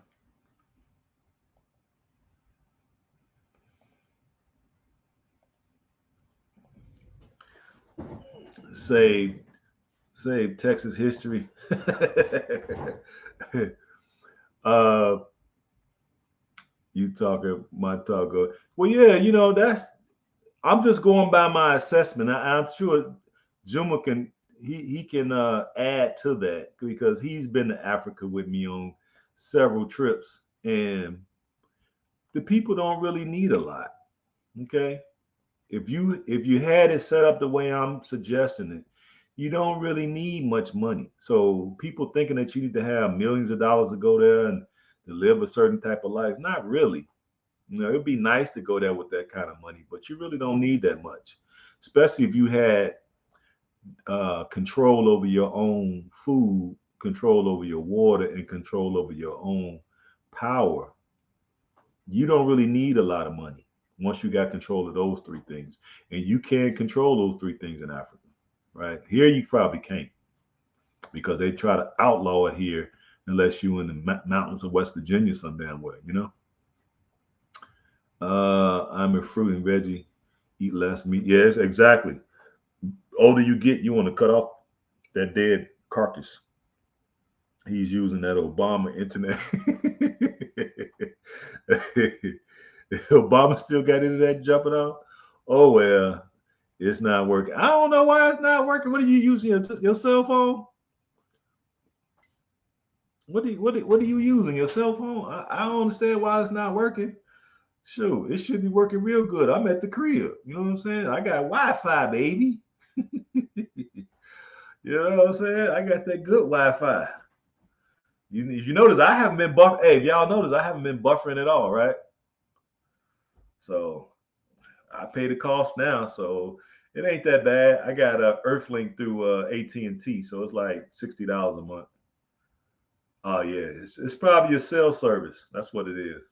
Cause I'm on the laptop here in my walk-in closet. This is actually my walk-in closet, guys. But I'm gonna turn it into a studio. I got another closet in there, so I could put some stuff over here and then some stuff over there in the other closet, and then use this as a studio. So I'm gonna get the green curtain behind me so I can set up a official studio. I just been dragging my feet, but we need to just get together and just have talks, even if I don't have a particular subject matter to speak about. We could just talk about whatever that comes to mind, and then of course we always gonna teach some stuff and gonna learn some things because we're doing an interaction. So I'm gonna get the green screen behind me, and that'll help. And I get my desk set up because I still ain't got it set up. I'm still on doing it off the box where the desk came in at. But y'all can't. I'll be busy going across the world. Then by the time I come here, I be want to just go to bed. Like I started just be late. I said, man, you know what? I should just come in. I went out today and bought a air fryer. I got a Ninja air fryer, and I bought a Aroma um, rice cooker. So I'm in the kitchen today. I'm like, I started to show y'all, like, nah, I ain't got my proper setup yet. When I get a few more things in the kitchen, I might just show y'all, how I be in there throwing down. I put in there some black, but I had the blackened seasoning, right? Uh, I got it from what's the name of that place? Gordon's. I got it from Gordon's. So you get you some blackened seasoning, right? And I took some salmon, put that in there, put that on there along with some Lawry's and some black pepper and some what was that? cilantro, and I put it in the air fryer. Mwah! Woo! Boy, I was.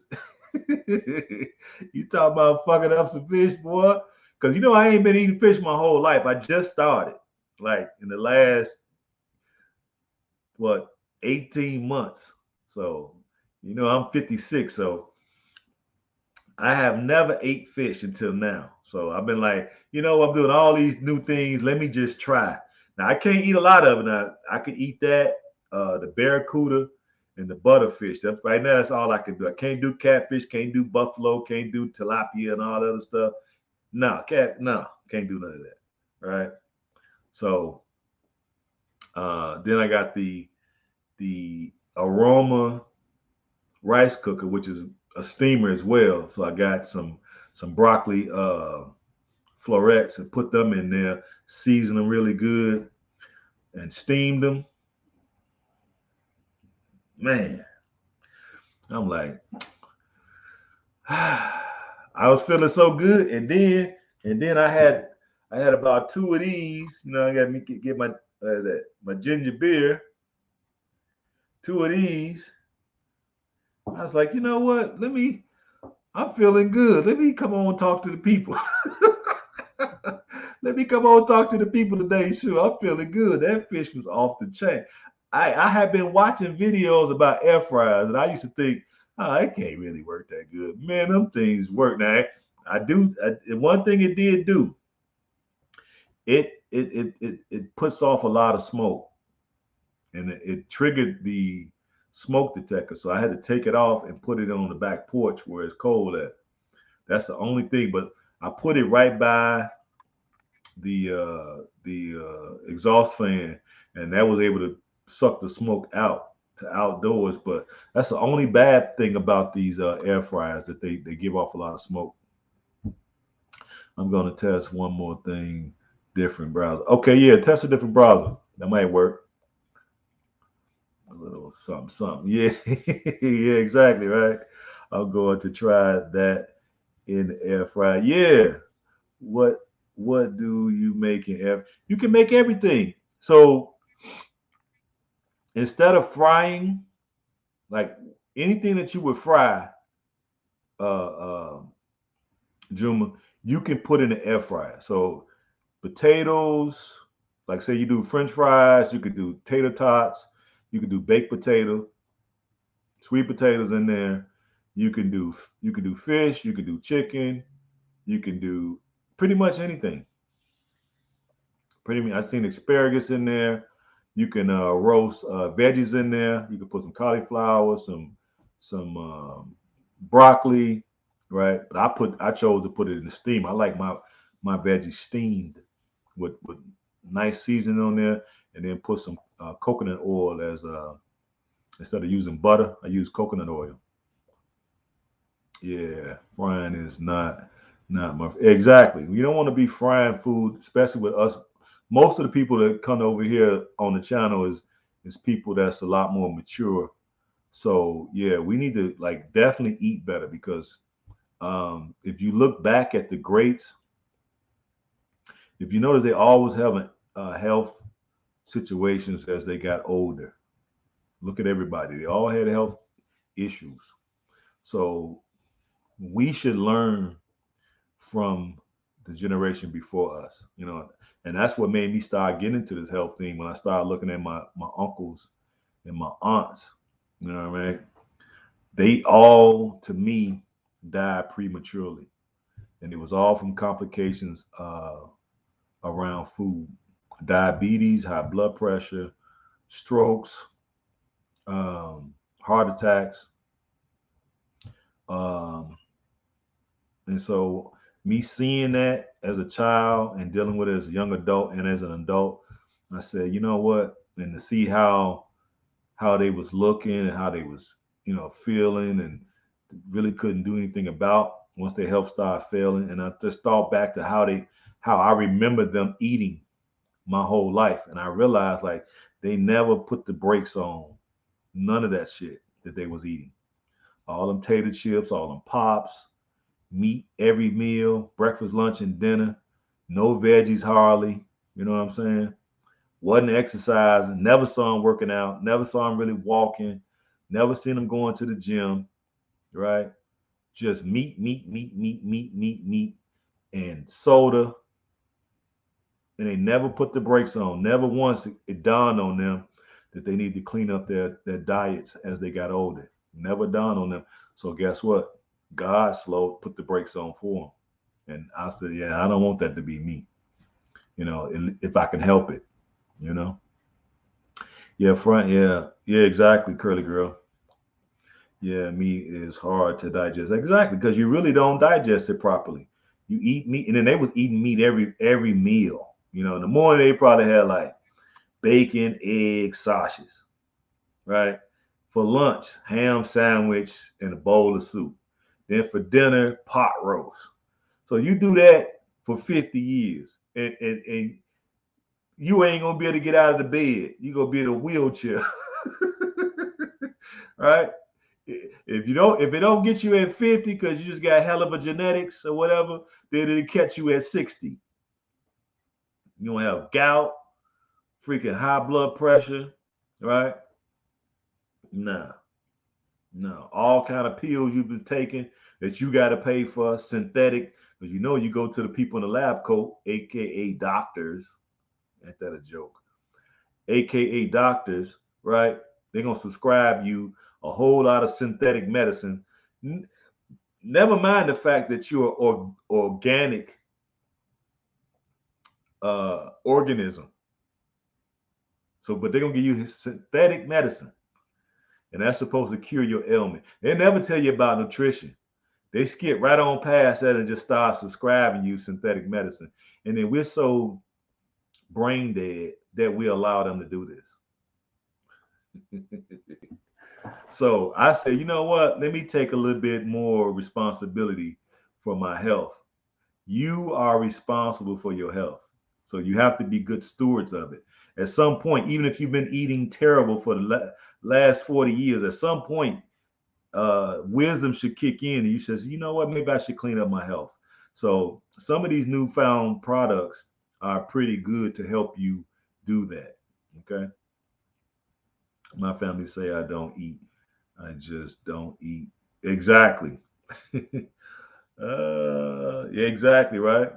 So air fryer, check it out. It works. I got the one from Ninja through Walmart. It was 89 dollars. I think it's definitely worth it. I took some what is that called? Wrapping paper? Whatever the one you bake with.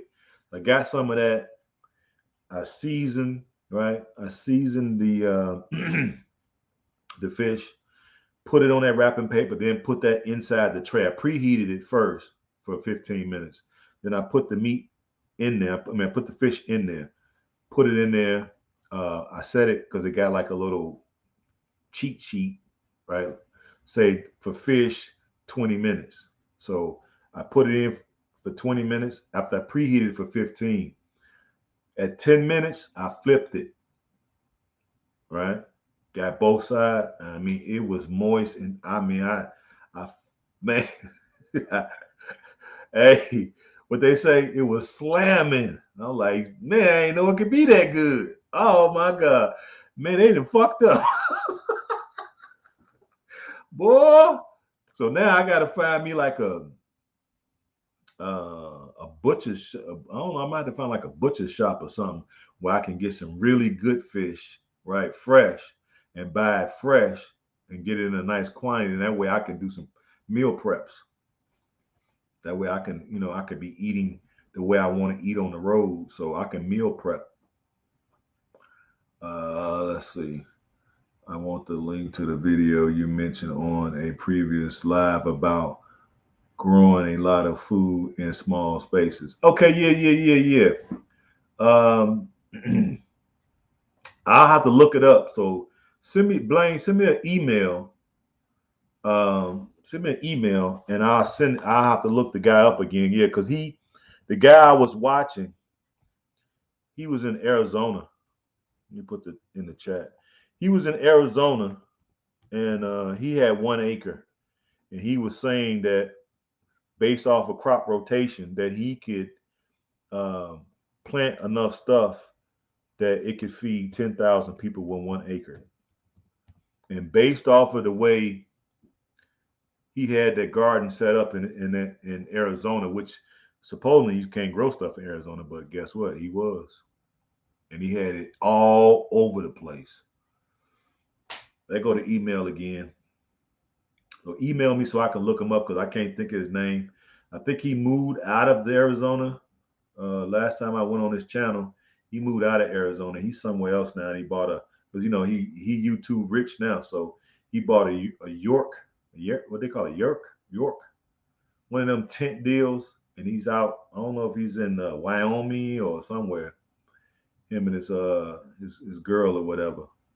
So I'm gonna have to go over there and see what but he still got that old video up, so it is good as a reference. Because a lot of us gonna have to start taking a few classes, not just buy some books. Now I just ordered the book.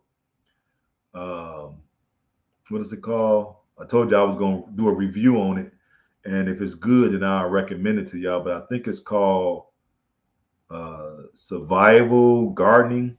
So it's kind of like teaches you to go out in your general surroundings and how to identify certain trees, plants, roots, right?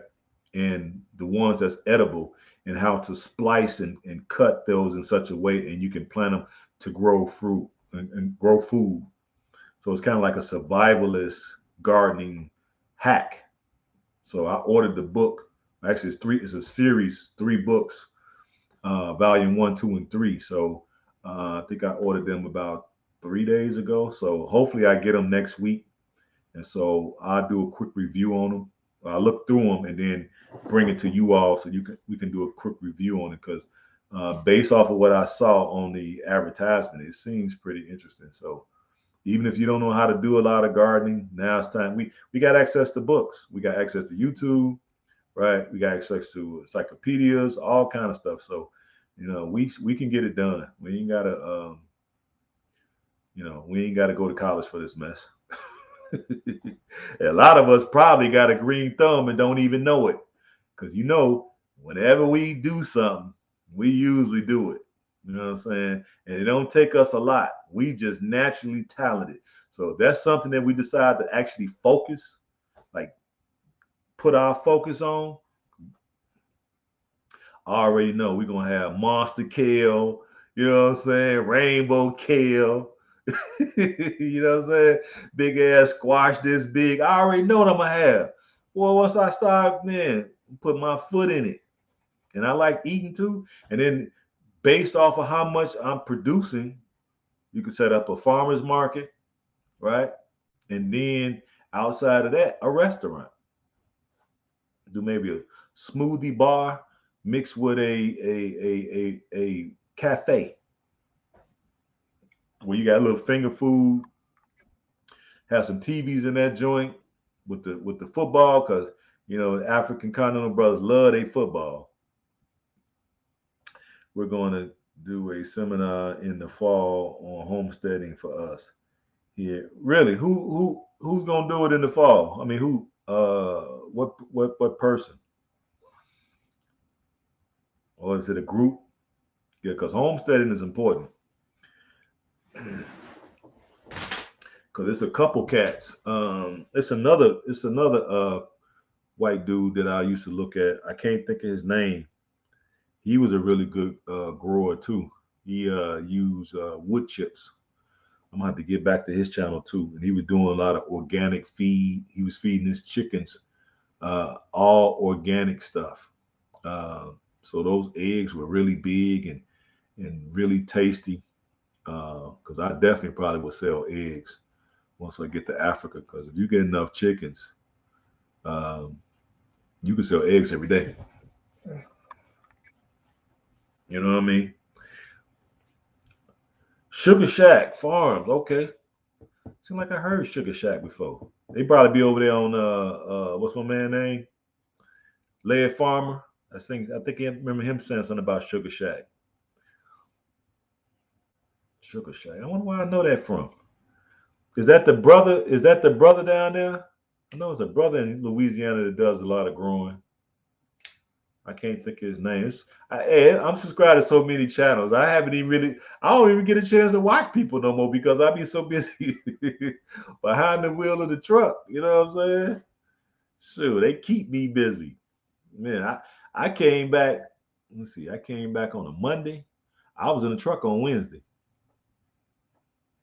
And keep in mind, I came back in the late evening on Monday. I think I didn't get in the house until about 8 o'clock on Monday. Wednesday morning, I was working. Got to be more careful. Info update here and in the Facebook group. Okay. Yeah, man, they called me talking about, man, we need you. I had to take a load from, it was on the yard to West Virginia. West Virginia. I'm like, hey, it is what it is. So I'm like, hey, I'm gonna get this money. Now I was tired as hell, and I had to stop. I told him, I say, hey, look, call the customer and buy me some time, because I'm gonna tell you right now, I'm finna stop. I'm probably had to stop 3 times to give me about an hour nap in between, because there's no way I'm gonna be able to make it. I was so, man, I ain't gonna lie, man, I was so tired. I ain't think I was gonna make it. Then on the way back, I crashed out. So did. I spent like 7 hours sleep in the truck. Yep, so did. But I gotta get this bread. You know what I mean? Cause now my son coming back. You know, thank God he coming back. Um, he said he might have to cut it short. So we got till Monday. He said they got till Monday to let him know, because he's supposed to start truck driving school this Monday. And based off of what he's been telling me, it don't look like it's gonna happen, because it don't seem like it's gonna get approved. It's like, it's kind of funny that you stay in there for 5 years, basically, and then you get ready to process out, and then you tell them that you want to go to school for truck driving for the last month, that they wait till the very weekend and they still haven't made a decision on proving it. Now, they told him about it, but it still hasn't been approved. And he has to know by Monday, because class started 8 o'clock Monday morning at the junior college there in Seattle. So I told him, like, well, look, plan B. Hey, you know me, skip right on past the bull, because it sounds like to me they jerking you around. How much is an average lot in Sierra Leone? Well, it's one of those things. Crashed out, wake up, wake up. You say you finna crash out? um, it's no such thing as average. Okay, it's what you're willing to negotiate. If you type in lots for sale Sierra Leone, you're gonna get certain websites, and those prices are usually inflated. But behind the prices, you're gonna always see one word, and that one word is negotiable. So you can negotiate. If you're a good negotiator, then you can get the lot for your price. So I would say I want to pay. Let's put it like this: I want to pay. Um, I'll be willing to pay $500 for a lot. Now I know I've seen a lot higher prices, 2,000, 3,000. I've seen 15,000 for a lot, but it depends on where it is. Now, I want to get as far away from people as possible, to get out in the rural area in the provinces where there's just nothing but open space. Okay, so I want to pay 500 for a lot. Okay, that's what I would like to pay, and that'd be what 3,000 for an acre. So I'm willing to give them 3,000 for an acre, and I'll probably, like, if I can get it that way, then I'll take 3 acres. You know what I'm saying? Or not three, sorry, 10. I would take 10 acres if I can get them for 3,000 an acre. And if I bought 10, then of course I'm gonna want to negotiate it down lower than that, because that'll be what, 30,000. So I'll be trying to give them like 20, be 20,000 for these 10 acres. You know. Something like that is what I'll be trying to do. Expensive, like yeah, it's expensive, but like I said, always have the word negotiable behind it, West Coast. So you got to be a good negotiator because those prices are inflated. Because guess what? Everybody be on these streams watching us, so everybody see that it's an exodus out of the West. Okay, so folks who do own property back there, they see that they own these lives. They know we want to come back. They know basically we come back, we pretty much homeless, right? We're homeless if we go back, technically, right? So they know we looking to buy land because these questions always pop up in chats, right? Always pop up on panels, right? So they're paying attention. So of course, that's why the prices are high because we're supposed to be coming from the West and we so privileged and so rich. So we're the ones driving the price up. But if you notice behind every price, go check it out. I've already did the research, so go check it out. It's going to say negotiable. So you have to get your negotiation skills to, on 10,000. What is that? On 9,000. Okay, so I'm going there ready. I'm gonna come with a lunch pail with food in it. I'm gonna have a thing with water on it. You know what I'm saying? I'm gonna have some no-dos. You know what I'm saying? I'm gonna have on some comfortable shoes, have on some sweats so everything can breathe naturally. You know what I'm saying? Shoot. When I come to negotiate, you finna be here for a while. You ain't going nowhere. Matter of fact, I might bring some handcuffs and handcuff me and the seller together, and me and you gonna stay here until we work out a deal that I feel that's equitable to me. That's how I'm getting down. So I don't care what it say. I don't care what them prices say. Tell you that now. I want to be about 30 minutes from Freetown. Man, I don't care. Because 30 minutes, you still in Freetown, basically. It's kind of like Chicago. You go 30 minutes, you still in Chicago. You gotta go about I would say at least an hour. Now I want to go maybe about 3 to 4 hours outside of Freetown. You know, I just get a driver when I need to catch a flight to the States or whatever what I'm trying to do. Snakes. Let's see. If your son can pass his permit written test before the 6th of February, he may be grandfathered in for 5 months and test out on your truck. Nope. Negative, because he won't be able to qualify because of my insurance. 3 acres for 3,000 for an acre ain't bad as long as it's real. Yeah, of course. No, what we're gonna do is the plan. That's what I was gonna say. The plan B is if they don't make it happen, which I don't think they're gonna do. I told him the plan B was gonna be he has about, I think he said, a month worth of leave. Take your month worth of leave, process out early, so that way he could be home in about 2 weeks. He could be home in 2 weeks if he process out early. If he takes the month leave, he can process out early. But he can be home in 2 weeks. I say, come on home, and then he got a little vehicle.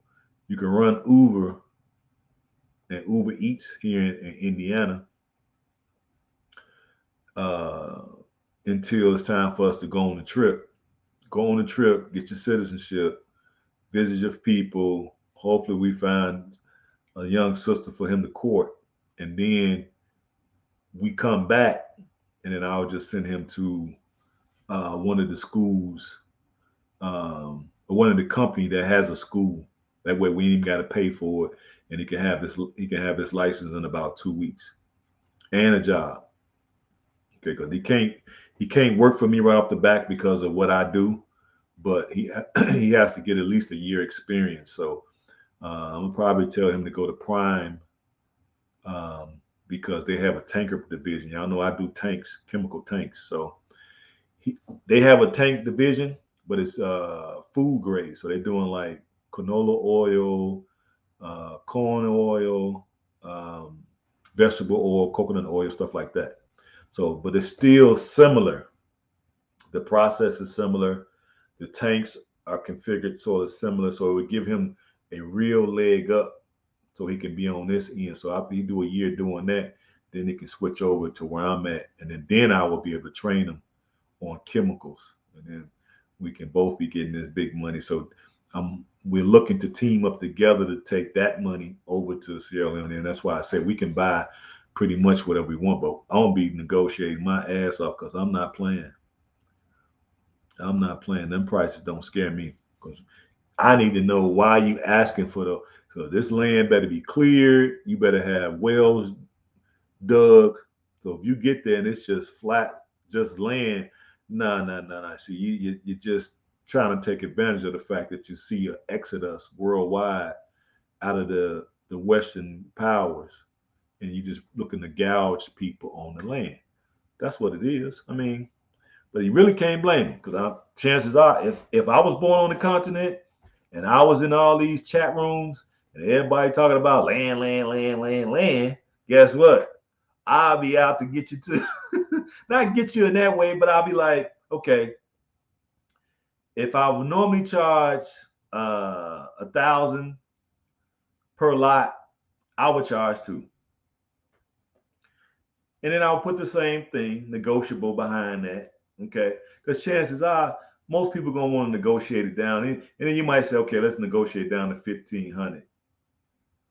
That's acceptable. And I've seen some on that for 1,500. So you can get a town lot for about 1,500, but you're gonna have to negotiate it to that price. So bring your skills. That's all.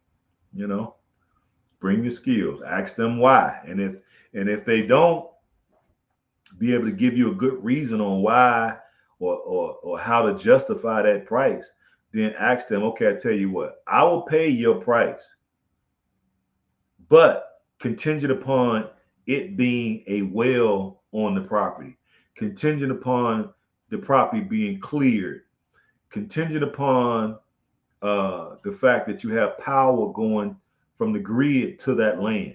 So if the power is going to that land, a well was on the property and it was cleared, I will pay you your asking price. See, when you start asking them that, more likely they ain't got the money to do those things. And then you can use those as bargaining chips to lower the price because you have to go in there and put money into that. So not only do you got to purchase the land, you have to do those 3 things. Okay. And it's going to cost you something. So you can clearly explain that to the seller. And they can get that idea because if you ask him to do it, he can't do it. Right? And this will be a way to you can negotiate the price lower. So I shouldn't be giving y'all all this good knowledge.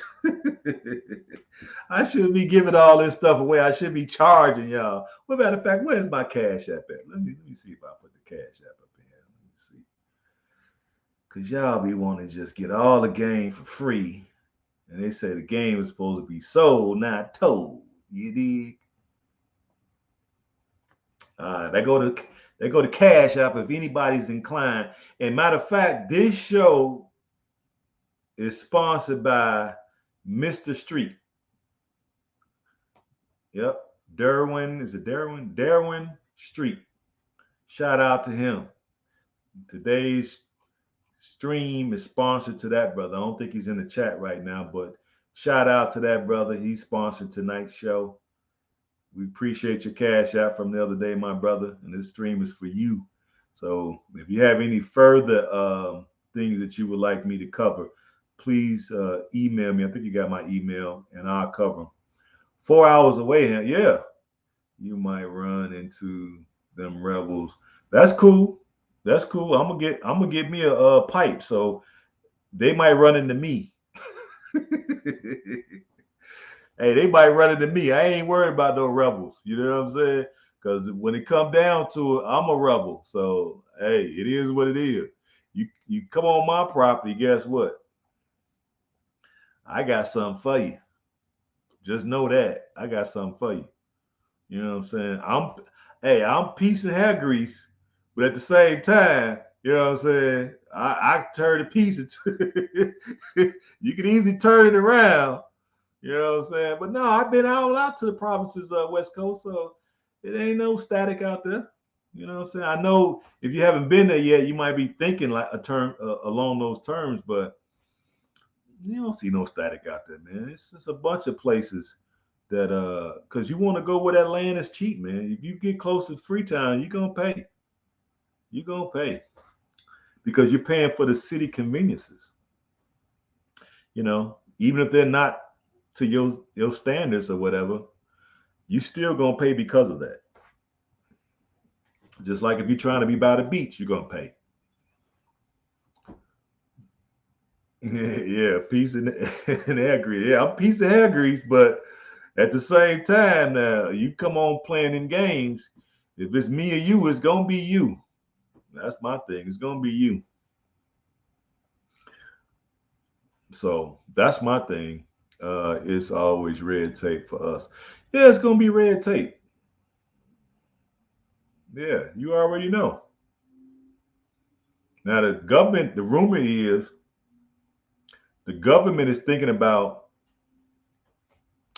giving us some land. Now I'm trying to be a good advocate for us because I feel I got my hand on the pulse, and that I could pretty much articulate what we need to facilitate us coming back, the transition to come back a lot smoother.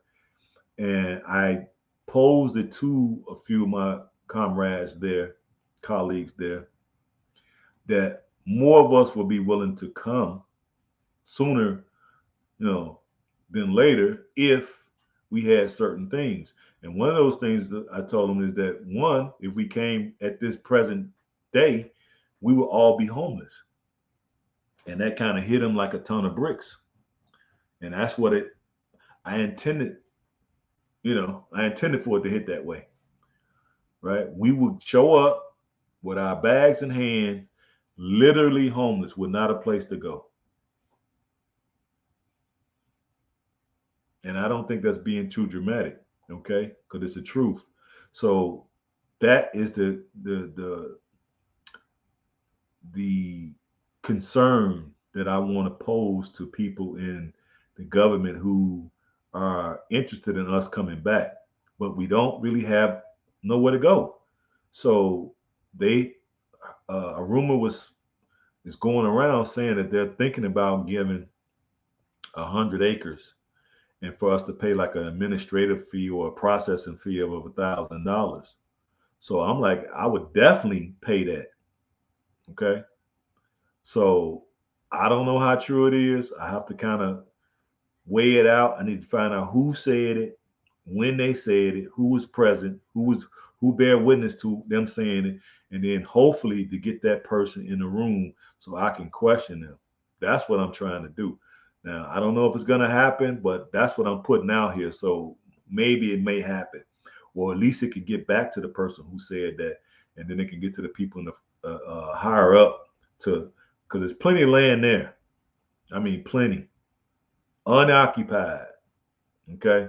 And I'm thinking a lot of that is state land, meaning that the state owns it or the government owns it. And right now they're not making anything from it. It's not producing anything. At least you can get the thousand for it. You know what I'm saying? Right. And then we can produce once we get the land and then turn around and take that to sale, which that'll keep the economy going, right? And then it keeps people employed as well. So, and if they don't, then you know, we're just gonna have to figure something out. We're gonna have to make something out with the Chiefs, all right? Because the Chiefs also own a lot of land. Chiefs also are in control of a lot of land. I see Najah. Salam alaikum, my brother. What's up from Facebook? I see you. I see you. Yeah, I'm out here trying to get people an A for this game. You know what I'm saying? Hope that applies to us non-citizen also. Hecky no. Yeah, it's gonna apply to non-citizen. Are you crazy? No. No. It's not gonna apply to everybody. It's gonna apply to citizens first, right? And more likely it won't apply to non-citizens. But if you have citizens like me right? Citizens like Mr. Lofton, citizens like my dad, and citizens like Brother Charles, and citizens like my man Wale, right? And we get it, and we get 100 acres. Guess what? Because we got full rights and full privileges as continental brothers and sisters. So guess what? If we could get that 100 acres, what's wrong with me leasing out 5, 10, 12 acres to West Coast, 99-year lease, like they do in Ghana? So it's more than one way to skin a cat, and then we can give you an automatic renewal, right? And then you can also pass that down to your progeny in case in case the good Lord call you home and you transition, you can leave it to your kids, right? So we can always do that, West Coast. There's more than one way to skin a cat. That's why I've always said we have to network. So you got to network, because if you try to just stay by yourself, see, you don't know these things exist. See, just like by you saying that, you hope it apply to non-citizens. It's not going to apply to non-citizens. We don't even know if it's going to apply to citizens yet.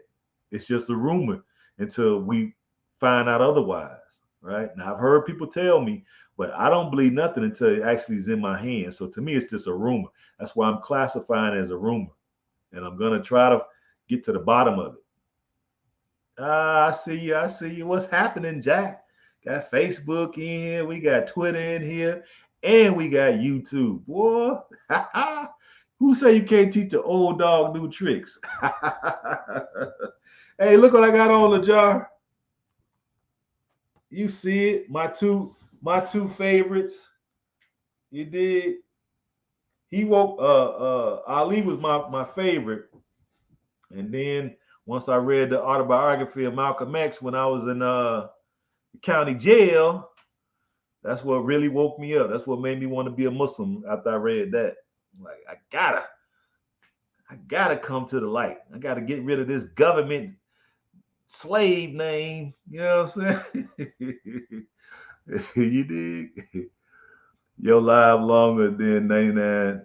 Uh, you live longer than 99 years. You really live it right. Exactly. Well, that's usually what they normally do. You either do what I've noticed of going over the Blaine is that you either get a 50-year lease or a 99-year lease. Okay. So in our case, we'll extend it. What do I care? Okay. If they're giving me 100 acres, I could be satisfied with that. So then I will be willing to part with 5 or 10 acres for somebody that's a non-citizen. You know what I mean? And can live when we can all still live in the same area and work together as a team. And you ain't got to be citizen. You could just be a resident. Where I'm a citizen, you still will be able to partner. We'll be partners, right? And we got the same sort of mindset, and we can work together to make that thing prosperous for everybody. So I'm all about networking. Okay. So for folks who don't qualify, it ain't the end of the world. It's actually a good thing because some of us do qualify, and some of us some of us are in our right mind. So just know that. Muhammad Ali, that's right. That's right. You see me. You see me. These are my two boys. Shoot. With these two guys, man, they was unbeatable. You dig? Unbeatable. 99-year lease. Yeah, that's usually what you see, Curly Girl. 99-year lease, 50-year lease with an automatic renewal, and then you get the chance to pass it down to your family. So we do the same thing. It just get a lawyer to drop the contract, drop the lease agreement. You sign it. You pay over a certain price and take possession of the property. Or you could even do a lease purchase where you pay so much a month or so much a year. We can also do that. So it's more than one way to skin a cat. So for folks who don't qualify, you still can come to Sierra Leone and take advantage of the new Sierra Leone that we're looking to build. So and I think it would be better to be there than to be anywhere else, because other places that folks are deciding to go to, they're not citizens. Okay, it's not a knock. It's not a knock on the Gambia, but They don't have a citizenship program at this present time. So right now, everybody can be residents, but I'm sure they're going to get it eventually. But right now, it don't exist. Same thing in Ghana. I got the application to be a resident in Ghana on my phone right now. So, okay, it just it just not right now. You know, everybody telling us to come back, but they ain't extended that citizenship to us. And a lot of folks are saying, you know, they don't need it. Cool. I ain't tripping on it either. You know what I'm saying? I was willing to go to Ghana without the citizenship, but um, once I found out about Sierra Leone, and then I found out that I qualified, dude, I did not mess around. See, I don't know why people like to mess around. I'm not like that. The minute I found out about it, dude, I put my money down. I knew I was already Mende because I had did my mother a year, 2 years ago. So I knew we was already Mende through her. I just had to have that sheet with my name on it. So the minute I found out that it existed, shout out to Brother Dynas for having Shabana on the show. And I caught that show. Man, I went the next day, ordered that kit, $300. It's well worth it. Swab, sent that bad boy in. I got it back. Called her, emailed her, and she got back to me and she told me what the deal was. And I told me when I had to get the money. I think they was leaving in like 3 months, 3 or 4 months, something like that. And guess what? Paid all my money within 2 months and had 2 months to spare and was ready to go. Suitcases packed, all my paperwork in a folder, vanilla folder. Shit, I don't play no games because I was like, something could happen and the program could be interrupted, it could be postponed, or it could be flat out canceled for whatever reason. And I said, let me not play around. Let me go ahead and get it. And then if something happened, it don't really matter because I already got mine. So that's the way I think. A lot of folks be dragging their feet because I talked to a bunch of people. And I say, man, did you do your DNA? Oh, I ain't did it. What? You ain't did it? I'm like, all right. It ain't like people ain't got the money. They got it. So it's like, why are you dragging your feet on that? Just put it in and let's see if you qualify. If you don't, then okay, cool. But if you do, let's get on top of this thing. You know, I got the plug. I am the plug. Okay? So man, stop it. Let me see what you're saying in there. Don't mess around either. I ordered both kits. See, that's what I'm talking about. That's what I'm talking about. So what is everybody waiting for? And then what's the point also of just picking a country based off of the fact that you're seeing YouTubers in those particular countries and you like that personality and then you just decide, okay, I'm going to show up in that country. That's what people are doing. No rhyme or reason outside of the fact that you like that particular YouTube personality. I ain't knocking it. I'm just saying, like, is that the best scenario? Is that the best situation? Maybe, maybe not. I tend to think, now I could be biased, but just hear me out. I could be biased, but just hear me out. I'm a citizen, right?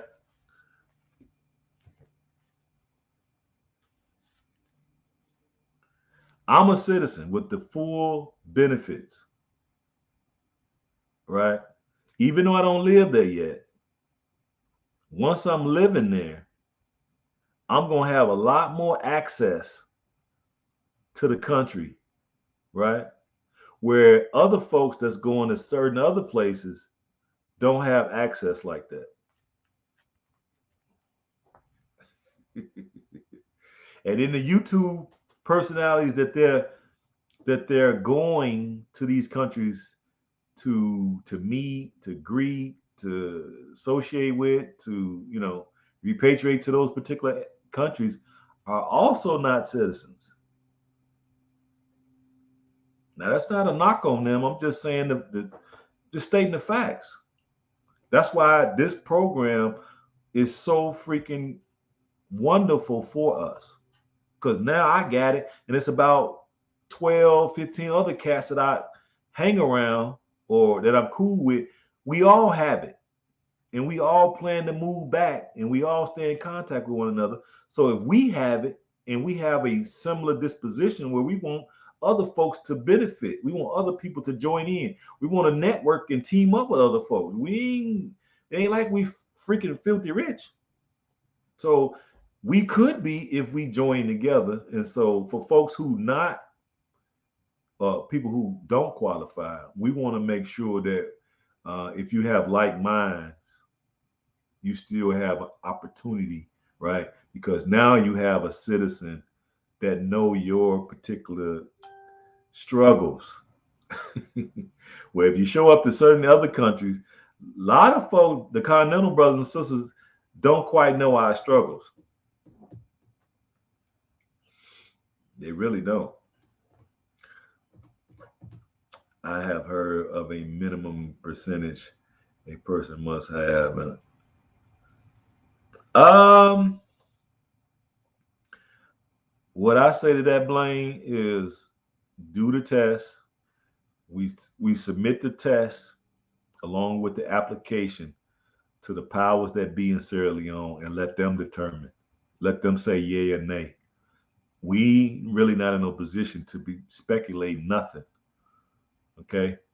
Contrary to what you heard, what you believe, none of that. Do the test, get the results back, turn it in with the registration form to the government there, and let them tell us yay or nay.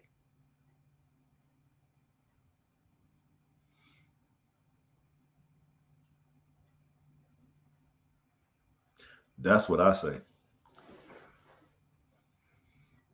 All that speculation and all that, you know, back and forth, screw that.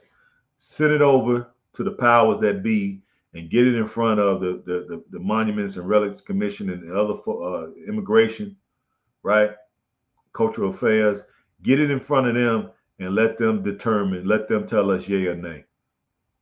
If they say yay, we just go straight past, go right on into it. If they say no, then it's no.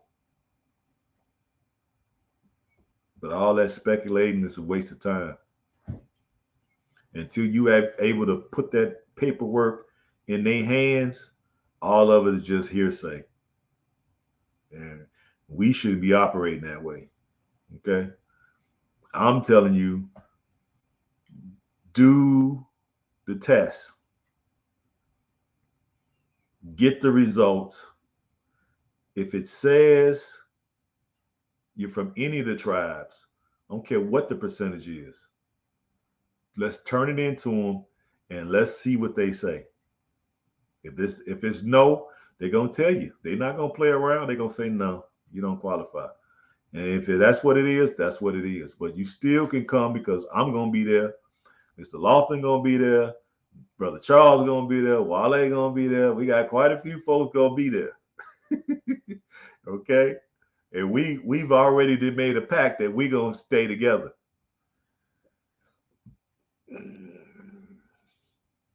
So that's what I would say, guys. You know. But okay, fellas and sisters, it's getting 2 hours and 30 minutes. I love coming on here just chopping up with y'all. That's why I don't need no particular agenda West Coast. Just get on here and just start talking. I ain't really had no subject to talk about, but yet we talked about some stuff for 2 hours and 30 minutes. And I had no agenda on my mind when I first came on.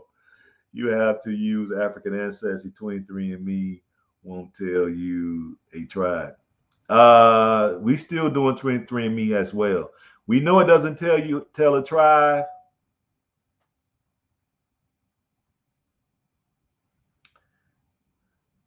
but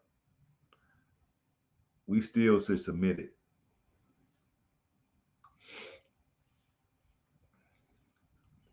The fact is that you will be a Sierra Leonean. Okay? So What's more important? You know the tribe or you know the country? Because when you get the passport, it don't say Mende. This passport don't say. Let me educate you right quick, West Coast, because some of y'all don't see it. That's why y'all got me. I don't know if you can see that. It say the Republic of Sierra Leone. They don't say the Republic of the Mende tribe.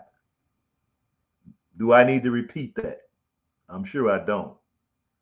So if it don't say the tribe, but it does say that you have 23, 25, 35% Sierra Leonean, we rolling with that. You could pick whatever tribe. Because we can't find out to a science which tribe we actually from, because it's Mendes all throughout the country. So I'm a Mende from the south, I'm a Mende from the north, I'm a Mende from the interior, from the province. We can't really determine that, so we just pick, right? So long as it says Sierra Leone, okay. What up, Joe? What's happening, baby? East St. Louis in the house. What up? How you be, Jack? I'm over here, I'm over here, you know what I'm saying? Giving everybody an A for the game, letting them know, you know what I'm saying, that we got your back. Doing good. That's what's up. So yeah, don't worry about the tribe right now, West Coast. Worry about if it say Sierra Leone. I think that might be the thing that we need to be focusing on. We'll focus on the tribe later. Okay. Let's try to get you a passport first. If we could do that, then we all right. We'll figure out a tribe for you. Okay. uh, we can take you to all the tribes and see which one you look like. You know what I mean? You look like you're a limber. We'll go with that. So we ain't really worried about that right now. Let's get the other stuff out the way. Thanks for sharing for being dual citizen. Peace out. That's right, right. All right, salam alaikum, my brother. Anytime. Yeah, because a lot of folks don't know that they can get it. So you keep coming over here. I'm gonna keep laying it out until it get through everybody's thick skull, right? Do the test, and then we'll figure out from there. But we appreciate you, brother. Anytime, anytime. And when you're back in Chicago, man, you got to call me, see if I'm in town, so we can break some bread. We used to always hang out when I was down there in Carbondale, so we got to do that again. you know. Hope you're right. Well, hey, let's see if I'm right. Let's take hope out of it. Let's let's see what the percentage is, and then we'll go from there. We'll do. All right, let me know. Cause sometimes I be down that way in the jar. Um, I be 57 going, cause I drive trucks. I got two trucks, so I'm doing the trucking thing. So I be passing through Marion, but I don't really be going toward Carbondale. So I pass through Marion on my way to Atlanta, my way to where else I be going? Orlando. And I be wanting to stop and go that way, but I really don't have a reason to come all the way that far. And I've always said, like, I will get that so far, I'm gonna call you, maybe or go hit you on Facebook and have you come get me. But one day, I'm sure when I'm on my way back from coming from down south, I'm gonna probably fall short and then be stopped somewhere in Marion. If I am, I'm gonna call you through Facebook and just have you come get me, and we can just kind of hang out around Marion while I'm down there, um, and then I can just come on back. But yeah, I'm gonna hit you up, bro. Peace out. Salam alaikum. Go him. You still haven't answered my question. Where are your gangster nephews in Chicago, and how are you? How are they doing? The little ones from. Oh yeah, yeah, yeah, yeah, yeah. they doing all right. You know, they bust back in school now, so you know you don't get to see nobody when school starts, and then you know it's wintertime, so it gets dark, so nobody really hanging out. You know what I mean? So I haven't been over there. Um, I know the last time they was together uh, was Christmas, and I didn't feel like going over there. They was all over there because I said to myself, the whole family gonna be over there, and ain't no telling where they been and who they been around and all that.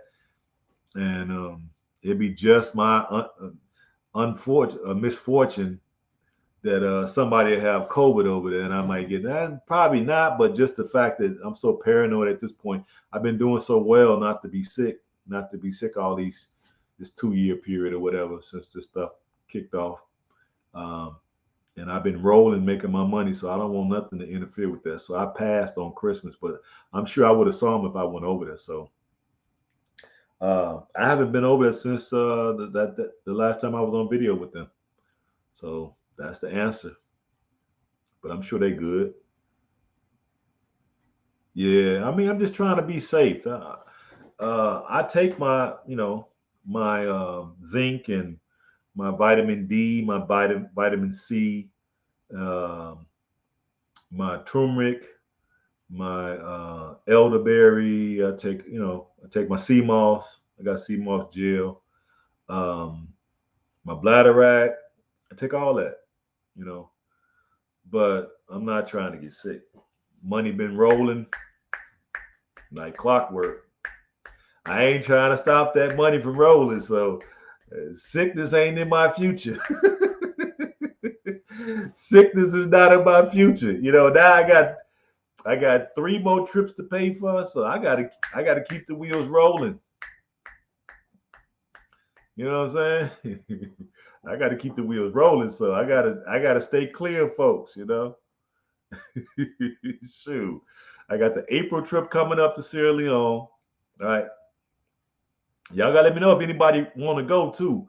Y'all been seeing, I've been putting it in my community tab, the flyer. So if anybody interested in going to Sierra Leone, you need to be reaching out to me now. Don't wait till last minute because the prices will change. Don't get it twisted.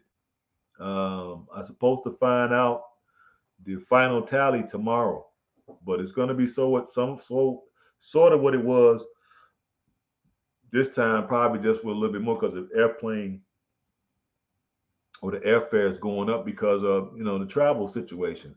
A lot of folks are not traveling due to COVID. A lot of folks because on the trip, I think we're supposed to had about 25 or so, but when folks took the COVID exam, guess what? A lot of people tested positive, so they couldn't come. So they're supposed to come on the April trip. They just pushed it back. Nobody wanted their money back or whatever, so we just pushed it back to the April trip. And so they hopefully, and hopefully some of them people subscribe to me. So if you are about a month out from the trip, start self quarantining yourself, right?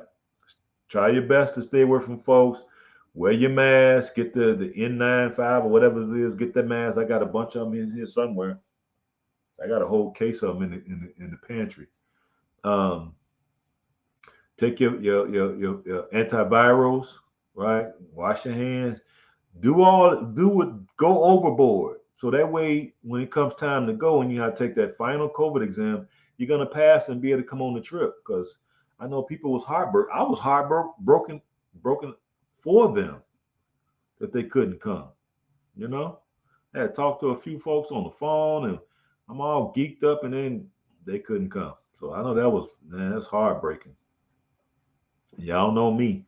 I was on it because I couldn't wait to get out this bad boy, Stay away from dairy and sugar. Yeah, I mess with a little sugar, but I don't mess with no dairy like that. You know what I mean? Get you some sea moss, get you some bladderwrack, get you some turmeric, right? Get you some elderberry, get you some vitamin C, get you some zinc, right?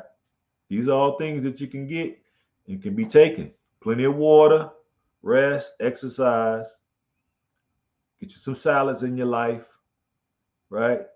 Put them sodas down, shed a few pounds, if you can, stay healthy as possible, people. Man, nobody and start limiting your association with folks until this thing kind of blows over. Okay. So if anybody's interested in going, start reaching out to me. GoHamTrucking@gmail, or you can go to SierraLeonePilgrimage.com and you can leave me a message over there as well. But the trip is April 20th to May 5th. And we will be there for independence. It's going to be the 61 years of independence of Sierra Leone. I believe it's April 28th. 61 years of freedom. So, of course, we may be in the parade again this year. Y'all saw last year they threw us in the parade. I wasn't expecting to be there, but I was. So I would love to be there again this year. So hopefully, that's right, H.A.M, make all of that big money for all of us so that you can take care of all of us. Where can I find the trip details and costs? I have subscribed to you for the beginning and didn't get it. Let me put it back up there. Anybody so inclined, you can always hit the cash out. $RAKIN KHALIQ. Support the broadcast, people. That's what will give me incentive to be on here for 2 and 3 hours, giving y'all all this good information based off of my experience out in the field. Because y'all can't say I don't be in the field. My stuff is in the field. There it is. There you go, Miss Simpson. SierraLeonePilgrimage.com. It's on the ticker going across the bottom of the screen. You can go there. The prices ain't there yet, but you can always go there and leave me a message with your phone number, and I will call you. Yep, I will call you, and we can discuss prices privately, because that's one thing I don't do. Right? Because, we got a lot of folks trying to do the same things, right? But we have a little bit different program. So all programs are not created equal, and people seem like they don't get that, because somehow when we're doing things and we be thinking so juvenile. It's just it almost boggles my mind. If I got a travel company, and another person have a travel company, they run theirs, their program is totally different from mine.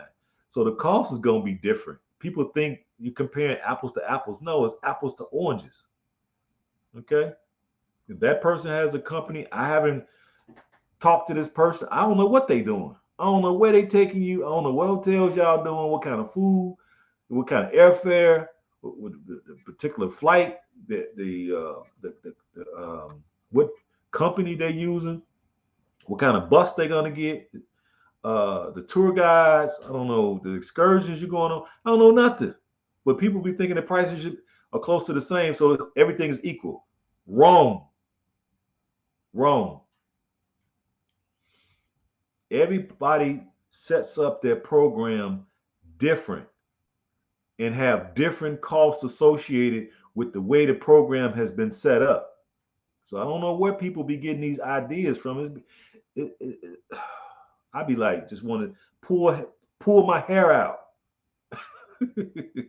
I'd be wanting to literally pull my hair out when I hear people talking. I'd be like, I can't believe this person is saying that. Everybody has a different program. Just like 2 car lots from on different sides of towns, both of them Ford car lots. But you go there to buy a Ford pickup truck, guess what? They're going to be different prices, because each one has different overhead. One showroom may be bigger than the other one. One got more employees. You got maids that come in. You got to pay the water bill, the light bill, the gas bill, right? Got to pay for the property. You got a different invoice on the truck, MSRP or whatever. So the prices of the trucks going to be different. One may he may offer you free oil changes for the first 5 years plus car washes. The other guy don't. Okay. The other guy, he won't let you take the truck home for a test drive. This one guy, he will. He let you keep the truck for a week to test drive. Okay. The other guy might give you a few extras for free. The other guy won't. See, the other guy may, you know, be more pleasant to do business with. The other guy, he don't really give a damn.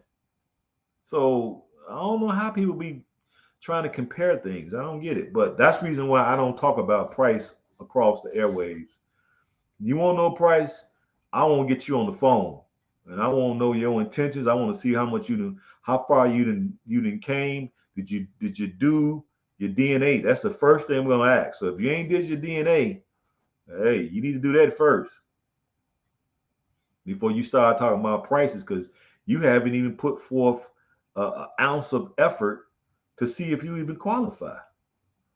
And I'm definitely gonna want to know that, because we want to make sure that if I'm going to be corresponding with folks back and forth about this, I want to see that you've actually done something.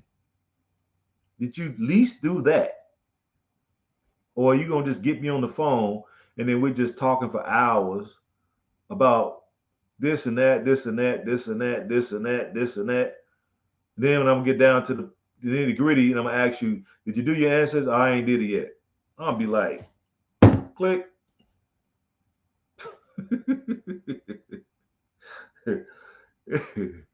You got to do the bare minimum, people. Okay.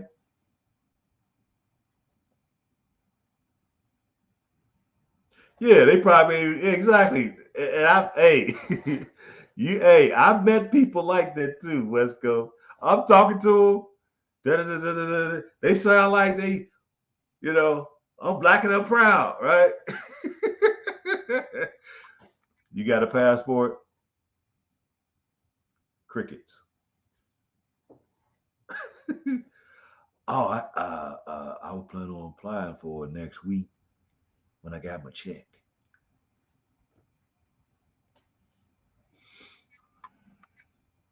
And I'd be like, how are you a grown person without a passport? Shame on you. Shame on you. Crazy, crazy, crazy. But okay, folks, y'all done heard me long enough.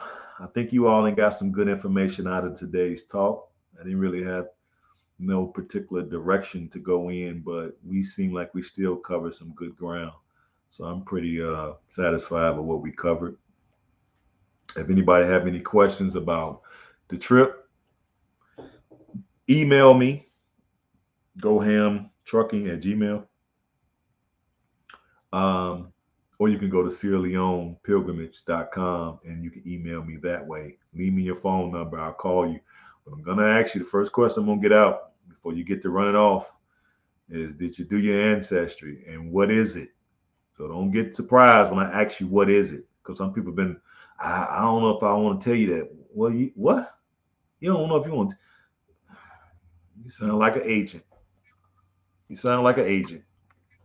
You should want to tell the world when you finally discover who you are in relation to historical people, your historical ethnic people.